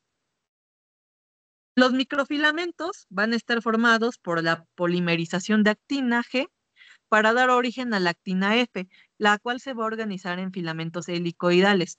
La polimerización de actina va a ser dependiente de ATP. Los microfilamentos van a presentar una polaridad con dos extremos estructuralmente funcionales, un extremo positivo y un extremo que va a ser negativo. El extremo positivo va a ser el sitio de mayor velocidad de crecimiento por adición de subunidades de actina. Y el extremo negativo va a ser el sitio de menor velocidad de crecimiento y posible despolimerización. Aquí tenemos en esta imagen lo que viene siendo el sitio positivo, que aquí si se dan cuenta se están uniendo, y el sitio negativo aquí están saliendo, ¿vale? En condiciones celulares normales, la adición de lactina predomina en el extremo positivo, que es lo que les mencionaba, aquí se unen, mientras que en el extremo negativo es lento o sale, ¿ok? Entonces, pues bueno, esto es esto. Esto igual venía como muy complejo en sus diapos y venían muchísimas, así que igual se los resumí aquí. De hecho, esta, pues es una explicación muy simple que ya les saqué. Ujú. Yo les recomiendo que se queden con estos apuntes porque ya viene muy resumido y muy simplificado toda esta información. O chutarse las 60 páginas de cada diapositiva, pero no, no se los recomiendo. Por ejemplo, aquí son 3 diapositivas y en total son como 60, 70 páginas. O sea, es como, en serio, esto es muy resumido y es como que el jugo de todo lo que van a necesitar para su examen. Igual lo que les va a dar ahorita Armando, yo creo que ahorita después de mí les damos un descanso de unos 10 minutos para que sigan con la clase de Armando en lo que se unen y todo. Lo que les va a dar él igual va a ser un súper resumido y también va a ser muy importante, ¿vale? Proteínas de unión a la actina. Controlan y regulan el proceso de polimerización de la actina. Vamos a tener que va a haber varios tipos, como cuáles, como los formadores de fascículos, como la fascina y la fimbrina, perdón. Los cortadores de filamentos, como la gelosina, formadores de enlaces cruzados, como la espectrina y la ductina, y formadores de casquetes, como la tropomodulina. También las motoras, como la miosina. A ver, aquí la más importante yo diría que viene siendo la miosina, porque es la que participa en el proceso de excitación-contracción, o sea, de contracción muscular más bien. Ah, entonces, miosina participa en lo que viene siendo en contracción muscular.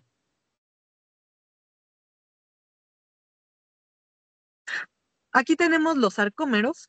¿Cómo sabemos que es un sarcómero? Bueno, un sarcómero, ya lo van a ver con Armando después, es la unidad básica de lo que viene siendo el músculo esquelético, ¿vale? ¿Cómo sabemos que es sarcómero? Porque se ven estriaciones y aquí se ven estas divisiones marcaditas. Ya les va a explicar Armando en su momento qué va a ser, que creo que eso lo vamos a ver el lunes.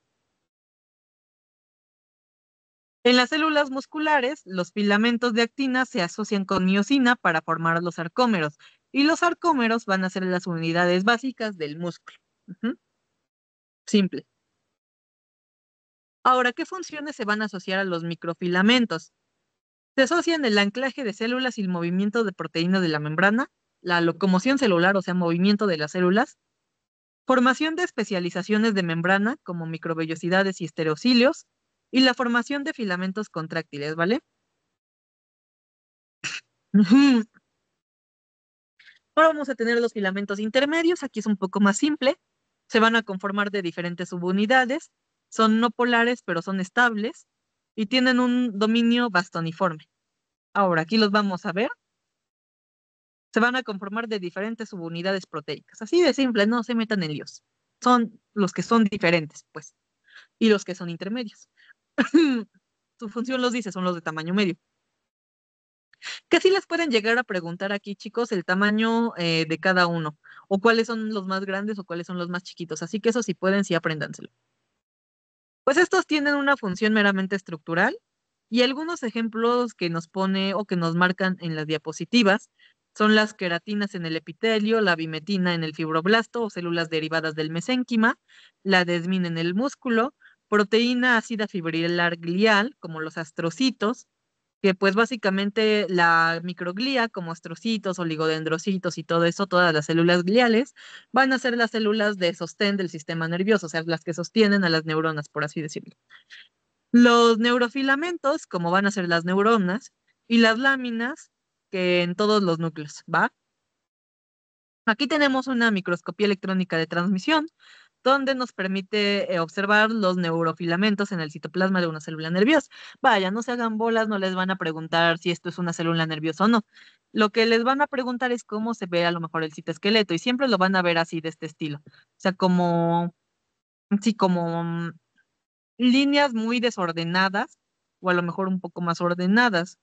Afortunadamente, yo he visto que aquí no son tan severos. Yo, la verdad, antes de estar aquí en esta escuela, estuve en otra donde tenía un profe que nos daba pues, todas estas materias, así como de este estilo, que era muy severo y sí nos ponía a distinguir en microscopía cuál era microtúbulo, cuál era microfilamento, cuál era filamento intermedio. Y la verdad es que estaba feísimo porque todos se parecían, todos eran como muy similares. Entonces, afortunadamente aquí no he visto que les pongan eso, solo como que apréndanse como en general cómo se llega a ver el citoesqueleto, ¿vale? Que pues es así como lineecitas. Después vamos a tener lo que vienen siendo los microtúbulos, que se van a conformar por unidades de tubulina alfa y tubulina beta, que se van a polimerizar, o sea, que es lo que les mencionaba hace rato. De hecho, aquí, como me puse, ya se explicó. Se van a unir subunidades por el extremo positivo y van a salir por el extremo negativo, ¿vale? Para formar tubos huecos. O sea, un microtúbulo siempre va a ser hueco. Y esta polimerización va a ser dependiente de qué? De GTP, guanosin trifosfato, ¿ok? Guanosin trifosfato. Ya van a ver estos compuestos energéticos más cuando vean bioquímica. Entonces, pues como ya les había explicado, se polimeriza por el extremo positivo, se despolimeriza por el extremo negativo. Aquí pues se ve un poquito mejor cómo se van uniendo, ¿vale? Ahora, ¿por qué se ve un color y otro color? Porque una va a ser una subunidad de beta tubulina y otra va a ser una subunidad de alfa tubulina. Todos los microtúbulos siempre van a tener las dos y si se dan cuenta se van a conformar una capa pura beta tubulina y una capa pura alfa tubulina, una y una. ¿Ok? Dispuestas en intercaladas beta tubulina, alfa tubulina, beta tubulina, alfa tubulina. Y así hasta que acaba el microtúbulo. Cada microfilamento está formada por 13 protofilamentos. A ver, esto se los remarqué porque yo llegué a ver que sí preguntaban por cuántos protofilamentos se forma un microtúbulo en los exámenes. O sea, por eso se los puse ahí como resaltado, Si se dan cuenta, yo les resalto la información o que yo me acuerdo que venía en exámenes o que es importante o que es título. Entonces, aquí si se dan cuenta no es título ni nada de eso. Entonces, por eso está remarcado. Tómenlo muy importante porque si se los llegan a preguntar. Cada microfilamento va a estar formado por 13 protofilamentos. Y ahora aquí no les puse el título, pero pues bueno, estas van a ser proteínas de movimiento. Vamos a tener dos proteínas muy importantes que igual les van a estar preguntando mucho. Una se va a llamar quinesina y otra se va a llamar dineína. Son las que de hecho hasta les enseñan un video donde está el microtúbulo. Aquí van como caminando, ¿vale? Como que van caminando arriba del microtúbulo, como si fueran personitas. La quinesina se va a encargar de un transporte anterógrado hacia el sentido positivo y la dineína se va a encargar de un transporte retrógrado hacia el sentido negativo. Anterógrado quiere decir que va hacia el lado que debe, retrógrado que se regresa, por así decirlo. Entonces, anterógrado hacia el positivo, quinesina. Retrógrado hacia el negativo, dineína, ¿vale? Ambos se desplazan sobre los microtúbulos, solo pues obviamente como les mencioné ahorita cambia la dirección y pues lo que van a transportar van a ser organelos y vesículas, ¿vale? Y pues aquí se ven una imagen, la quinesina como les dije va hacia el lado positivo, la dineína va hacia el extremo negativo. El centrosoma corresponde al centro organizador de los microtúbulos. Los centriolos se localizan en este sitio y son esenciales para la formación de los microtúbulos. Importante aquí, lo único importante que diría aquí es el axonema de los centriolos posee una estructura de 9+0, 9 tripletes periféricos de microtúbulos. Esto es súper preguntable, igual por eso se lo subrayé. Todo lo que vean, sobre todo en las diapositivas que está subrayada, es súper preguntable. Entonces, 9+0 es el axonema de los centriolos, ¿vale? Y los centriolos, ¿cómo se ven? Se ven así en lo que viene siendo la microscopía electrónica de transmisión. Si se dan cuenta, es 1, 2, 3, 4, 5, 6, 7, 8, 9. Ajá, esos son los 9 tripletes. 1, 2, 3, 4, 5, 6, 7, 8, 9. Y 0 quiere decir que acá adentro no va a haber nada, ¿vale?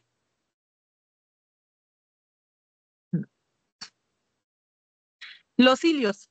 Los cilios van a ser especializaciones de la membrana cuyo centro va a estar conformado por microtúbulos. El axonema del cuerpo basal de los cilios posee una estructura igual de 9+0, ¿vale? Entonces es lo mismo, 1, 2, 3, 4, 5, 6, 7, 8, 9 más 0. Sin embargo, eso es el axonema basal, o sea, de su base. El axonema en sí del cilio va a poseer una estructura 9+2. O sea, ¿qué quiere decir esto? Que tiene acá sus 9, pero aparte en el centro vamos a encontrar otros 2. O sea, como les mencionaba, aquí si se dan cuenta, están los 9 y adentro no hay nada. Pero si fuera, por ejemplo, un cilio, entonces encontraríamos los 9 y adentro encontramos otros 2, ¿vale?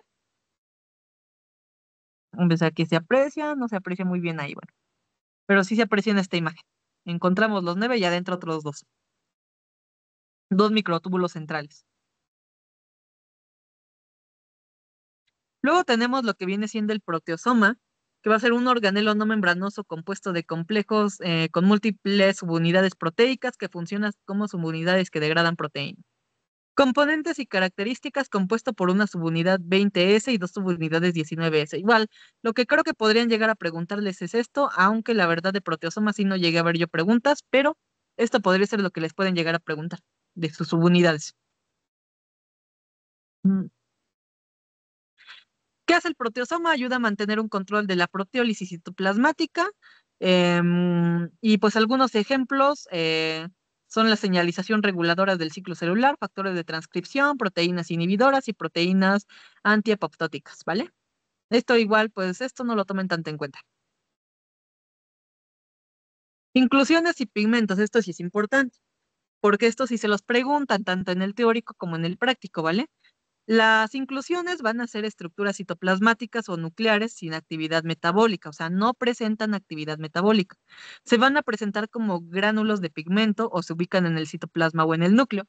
De acuerdo con origen, se pueden clasificar en endógenos, que son productos del metabolismo, como la lipofucsina, la bilirrubina, nutrientes como el glucógeno, lípidos o pigmentos como la melanina y la hemosiderina. Y los exógenos, que son, por ejemplo, el carbón y el asbesto, ¿vale? Los pigmentos son inclusiones con color propio que se presentan como gránulos intracitoplasmáticos, como ejemplo la lipofucsina, melanina y hemosiderina. Importante es cómo se ven. Esto sí es importante porque si se los llegan a poner igual en el práctico, ya ustedes ya lo deberían de saber, ya que ya pasaron los parciales y el ordi. Si les ponen una imagen así, es glucógeno. El glucógeno se ve como agrupaciones así. La lipofucsina se va a ver como rosita, siempre se va a ver como así. La melanina, por su parte, se va a ver como más cafecita. Y el carbón, pues se ve así como más manchado, diría yo, ¿vale? Aprendan a diferenciarlos. Y por último, antes de que Armando empiece con su parte, les voy a dar lo que viene siendo tejido conjuntivo. El tejido conjuntivo va a tener diferentes características, ¿vale? Entre estas, pues tiene pocas células y mucha matriz extracelular. Y de ahora en adelante, la matriz extracelular la vamos a encontrar abreviada como MEC.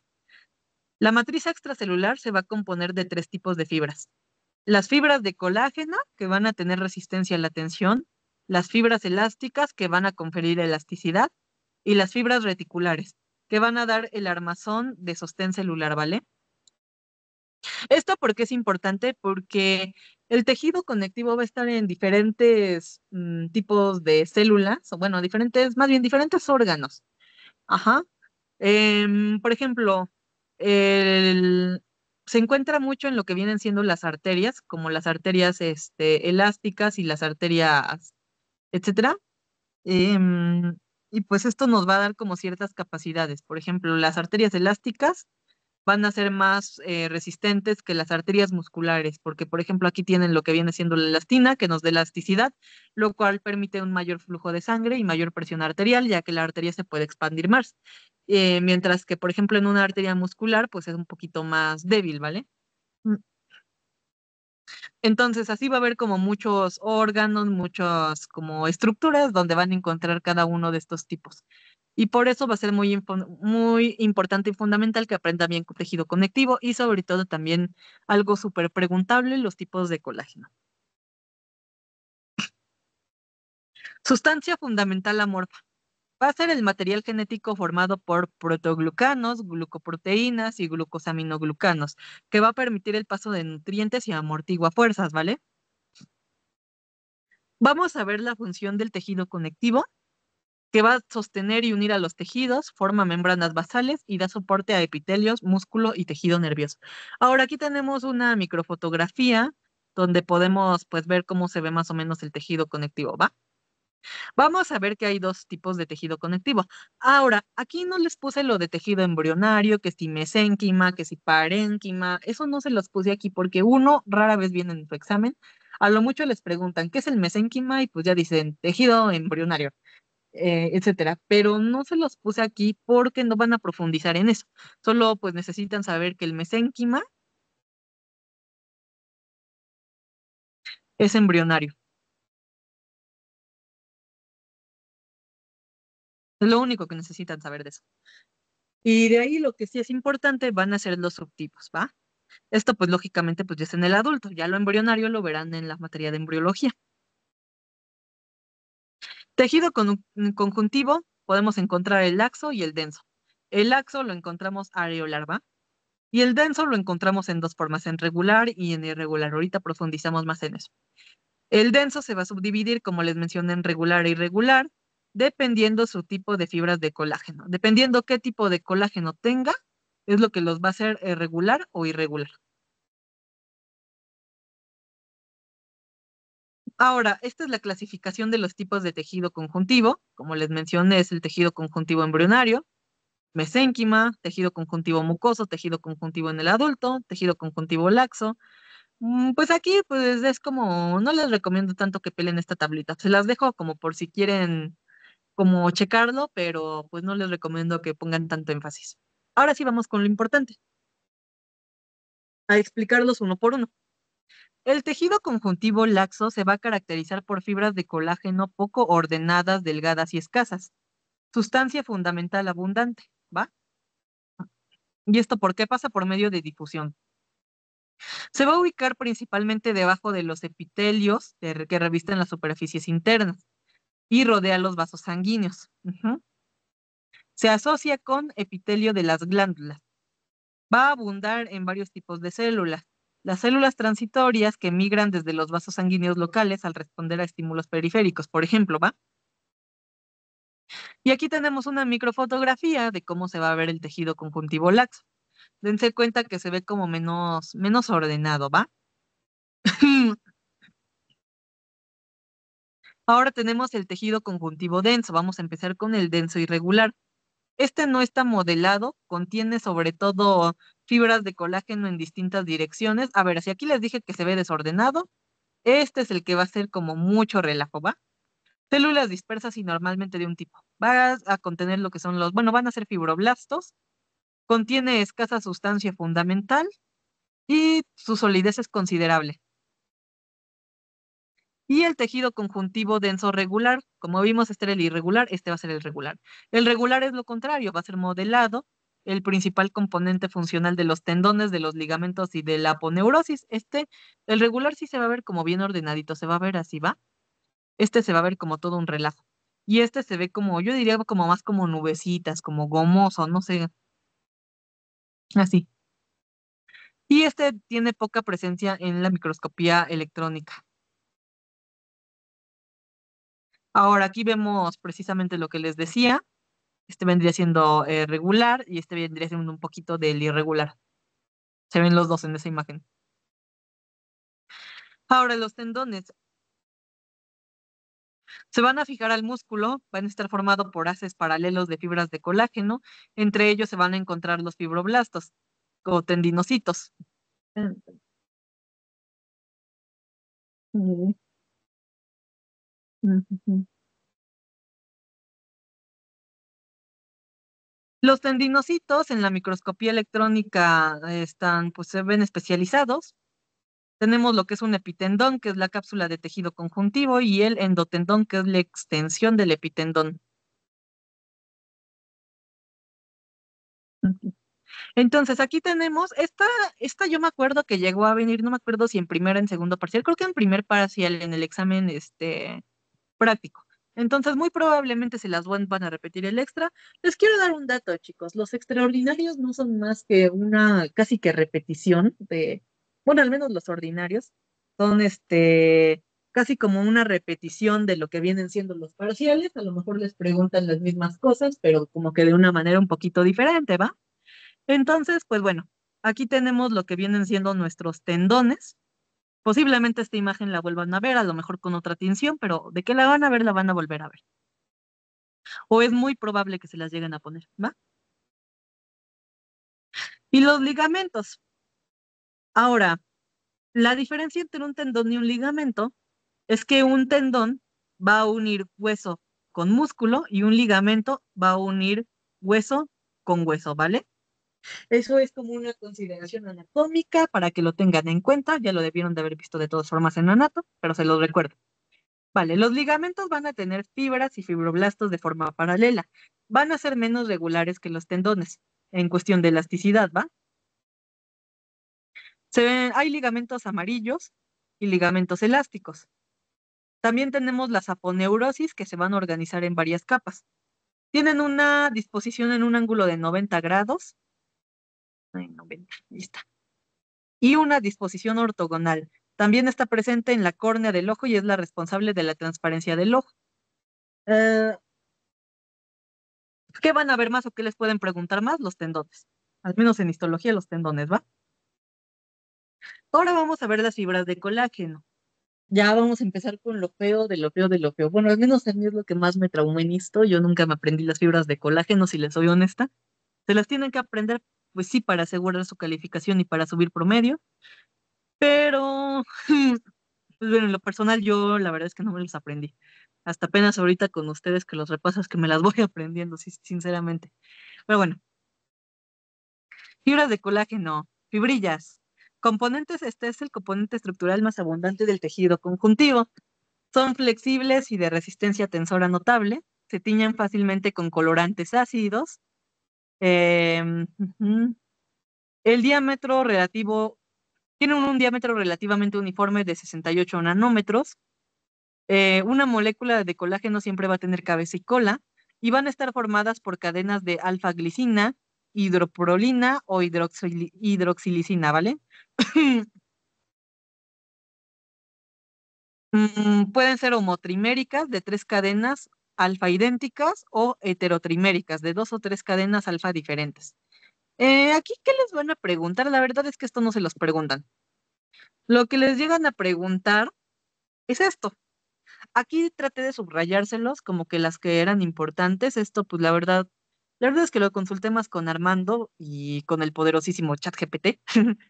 Pero, porque pues Armando sí se aprendió más estas fibras de colágeno. La verdad es que me hubiera gustado que lo explicara él, pero pues también ya tenía un tema un poquito cargado. Entonces, pues bueno, se las voy a explicar yo, ¿vale? Se las subrayé. Perdonen si no se ve muy bien, es que la diapo pues ya tenía colores, ya no se las pude quitar, pero pues aquí medio se ve subrayado. Las que están subrayadas son las más importantes. Preferiblemente apréndanse todas, pero si no pueden aprendérsela todas, con que se aprendan las que les estoy poniendo aquí, pues puede ser una gran ventaja, ¿vale? Esto no quiere decir que sean las únicas que se preguntan, pueden preguntarles cualquiera, por eso les digo, si se aprenden todas sería perfecto, pero si no, pues ya les hace un favorzote que se aprendan las que les subrayé. No, la verdad es que en estos temas sí no sé qué haría sin mi Armando. La verdad es que yo sé que me estás escuchando ahí también con los chicos, Armando. Te quiero mucho, mi amor. Pero bueno, ya, sorry. Fue nada más una pequeña dedicatoria. Bueno, tenemos aquí las fibras de colágeno tipo 1. Estas se van a ubicar en piel, hueso, tendones, ligamentos, dentina, esclera, fascias y cápsulas articulares en un 90%, ¿vale? Sus funciones: proveer resistencia a las fuerzas, tensiones y estiramiento. Esta sí o sí se la tienen que aprender. Sobre todo, pues, ¿dónde está? Yo creo que lo que les llegan a preguntar es dónde está. Bueno, sí, también qué hace, ¿no? Pues, a ver si ni cómo, chicos, esto sí es de memoria. Las de tipo 2 van a estar en cartílago hialino y elástico, en la notocorda, pues ahorita no necesariamente necesitan saberlo, solo pues que es algo embrionario, ¿vale? Ya lo van a ver en embrión. Y en los discos intervertebrales. Mm, ujú. Provee resistencia a la compresión intermitente. El tejido, perdón, tipo de colágeno 3, colágeno tipo 3, se va a encontrar en el tejido conjuntivo laxo, como el útero, el hígado, la cabeza, perdón, el vaso y el riñón. El pulmón, músculo liso, endoneuro, vasos sanguíneos y piel fetal. Sus funciones: provee sostén estructural para las células especializadas, ¿vale? Colágeno de tipo 4. Yo digo, y este sí es el que llegué a ver yo en mis exámenes, les digo, nunca me los aprendí, pero sí los llegué a ver, como que yo el que llegué a ver era creo que el 2 y el 4, pero no me hagan mucho caso. La verdad es que ahí sí en colágenos y medio me perdía. Entonces, el colágeno tipo 4 yo sí lo llegué a ver mucho y hasta después, entonces es importante. Láminas basales de epitelio, ay, glomérulos renales y cápsulas del cristalino. Provee sostén y barrera de filtración.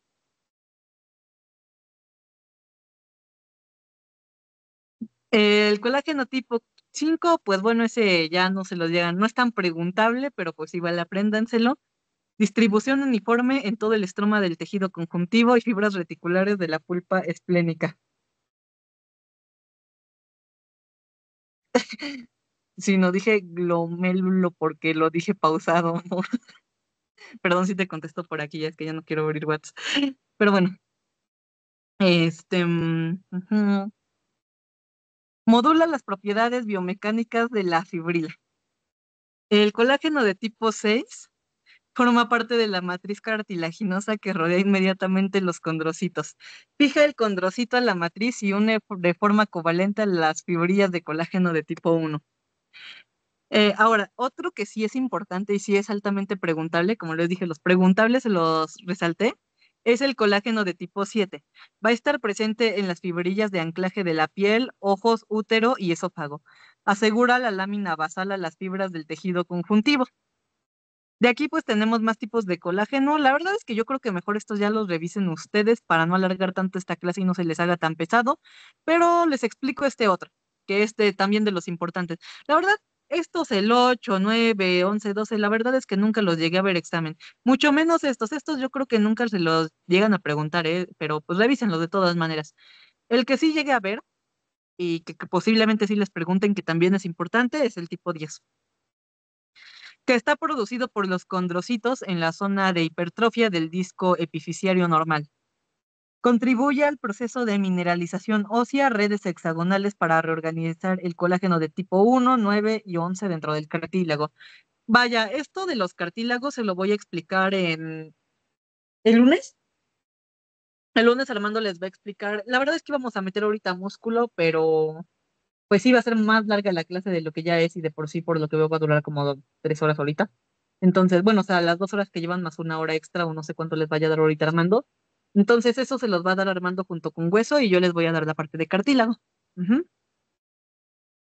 Entonces, para no alargar más y que ya igual ahorita ya empiece Armando, pues ya les dejo esto para que ustedes lo lean. De todas formas, ahorita les mando las diapos. Estos no son tan importantes. Los importantes ya se los expliqué, ¿va?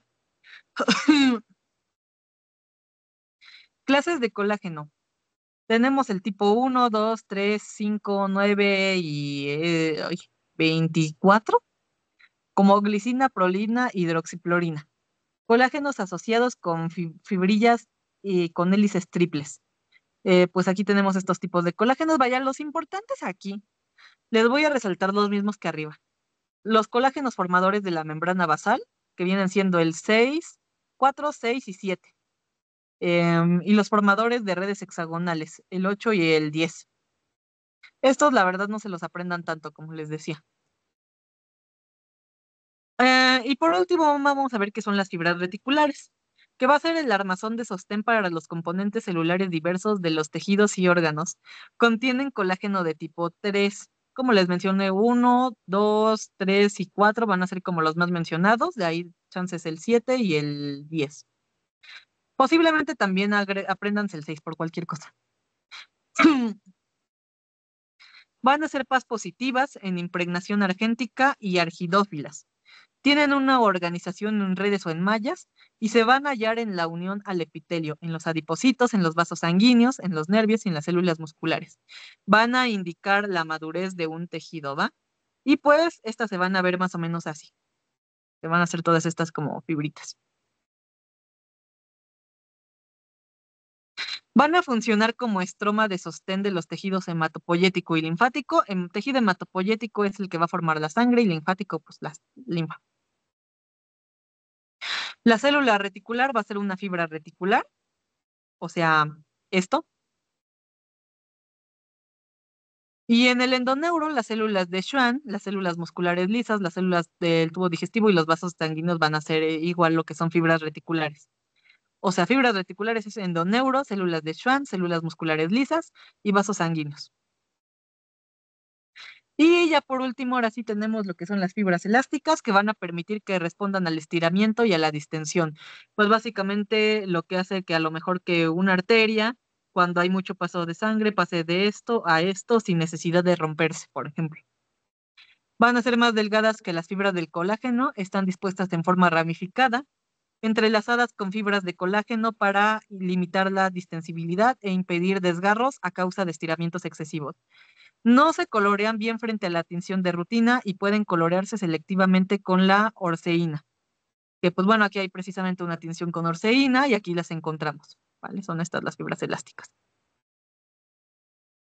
Tienen un núcleo central de elastina, aunque el núcleo nunca o casi nunca lo vamos a poder ver en las microscopías, tanto en la microscopía óptica como en la electrónica de transmisión. Ujujú. Pero su núcleo es de prolina y de glicina. La prolina y la glicina van a ser aminoácidos, ¿vale? Ya después lo van a ver en bioquímica los aminoácidos esenciales y los aminoácidos no esenciales. Tienen vínculos cruzados como la desmosina y la isodesmosina, y la fibrina 1 es una glucoproteína que sirve de sustrato para el armado de las fibras elásticas. Primero se forman las miofibrillas. La hemilina 1, localizada en la interfase de la elastina de la microfibrilla, va a regular la elastogénesis. ¿Esto les va a venir? No, pero apréndanse qué son las fibras elásticas, nada más, y cómo se ven. Aquí se puede ver una microfotografía donde se ven. Nos vamos con las células del tejido conjuntivo, que van a ser residentes estables con poco movimiento. Van a ser como los fibroblastos o los miofibroblastos. Diferencia de fibroblastos y miofibroblastos es que estos van a estar en el músculo. Todo lo que tenga mio está en el músculo. Y pues vamos a encontrar lo que son los macrófagos, son células del sistema inmune, ya los vamos a ver cuando veamos sanguíneo. La verdad es que venían aquí en conjuntivo, pero no les vio caso metérselos aquí porque las vamos a volver a ver bien bonito en sanguíneo, así que pues nada más se las mencioné. Los adipocitos, ahorita Armandito se los va a explicar. Los mastocitos, pues igual son del sistema inmune, igual se los explicamos el día que demos inmune. Y los pericitos se van a encontrar en lo que es ay, no mal recuerdo, era los vasos sanguíneos. Igual se los explico cuando expliquemos ese tema, no se preocupen. Transitorias son las que han emigrado hacia tejidos desde la sangre en respuesta a estímulos específicos, como cuál linfocitos, se los explico en sangre, células plasmáticas, se los explico en sangre, neutrófilos, basófilos, eosinófilos y los monocitos. Todas estas son células de sistema inmune, todas estas se los explicamos el día que expliquemos sangre, ¿vale? Fibroblasto. La síntesis de fibras de colágeno elásticas y reticulares, síntesis de hidratos de carbono, complejos de sustancia fundamental, y pues tienen una estructura alargada en forma de disco, con un núcleo visible, o sea, es como un disquito y su núcleo siempre va a estar visible, ¿vale? El fibroblasto activado siempre va a presentar basofilia y citoplasma más extenso. Son abundantes en las cisternas del retículo endoplásmico rugoso y con células que tienen un Golgi prominente. Ya por último, el miofibroblasto, como les mencioné, siempre todo lo de mio se va a encontrar en músculo, va a ser una célula alargada y fusiforme, va a estar asociada con fascículos de filamentos de actina con proteínas motoras asociadas. Como les mencionaba, el miofibroblasto se va a encontrar en músculo, entonces pues lógicamente todo lo que tenga músculo va a estar relacionado tanto con la actina como con proteínas motoras. Eso ténganlo muy en cuenta. Y pues estas van a atravesar su citoplasma. Las cisternas del retículo endoplásmico rugoso y del aparato de Golgi, pues van a ser igual que el fibroblasto, ¿vale? Van a tener un núcleo ondulante, o sea que va a ser una cosa, algo así, y van a carecer de lámina basal circundante.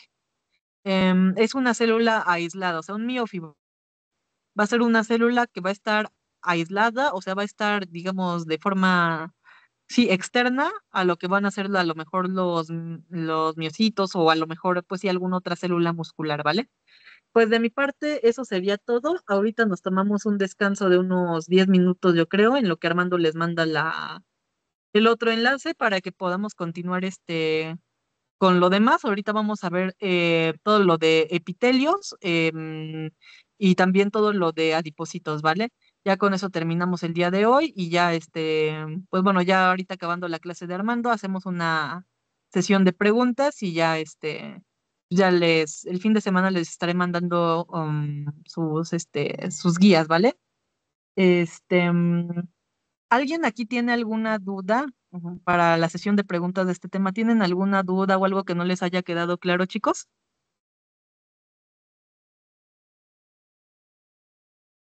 ¿No? ¿Ninguna duda? No, gracias. Ok, entonces los vemos en 10 minutos. Ahorita les mandamos el siguiente enlace.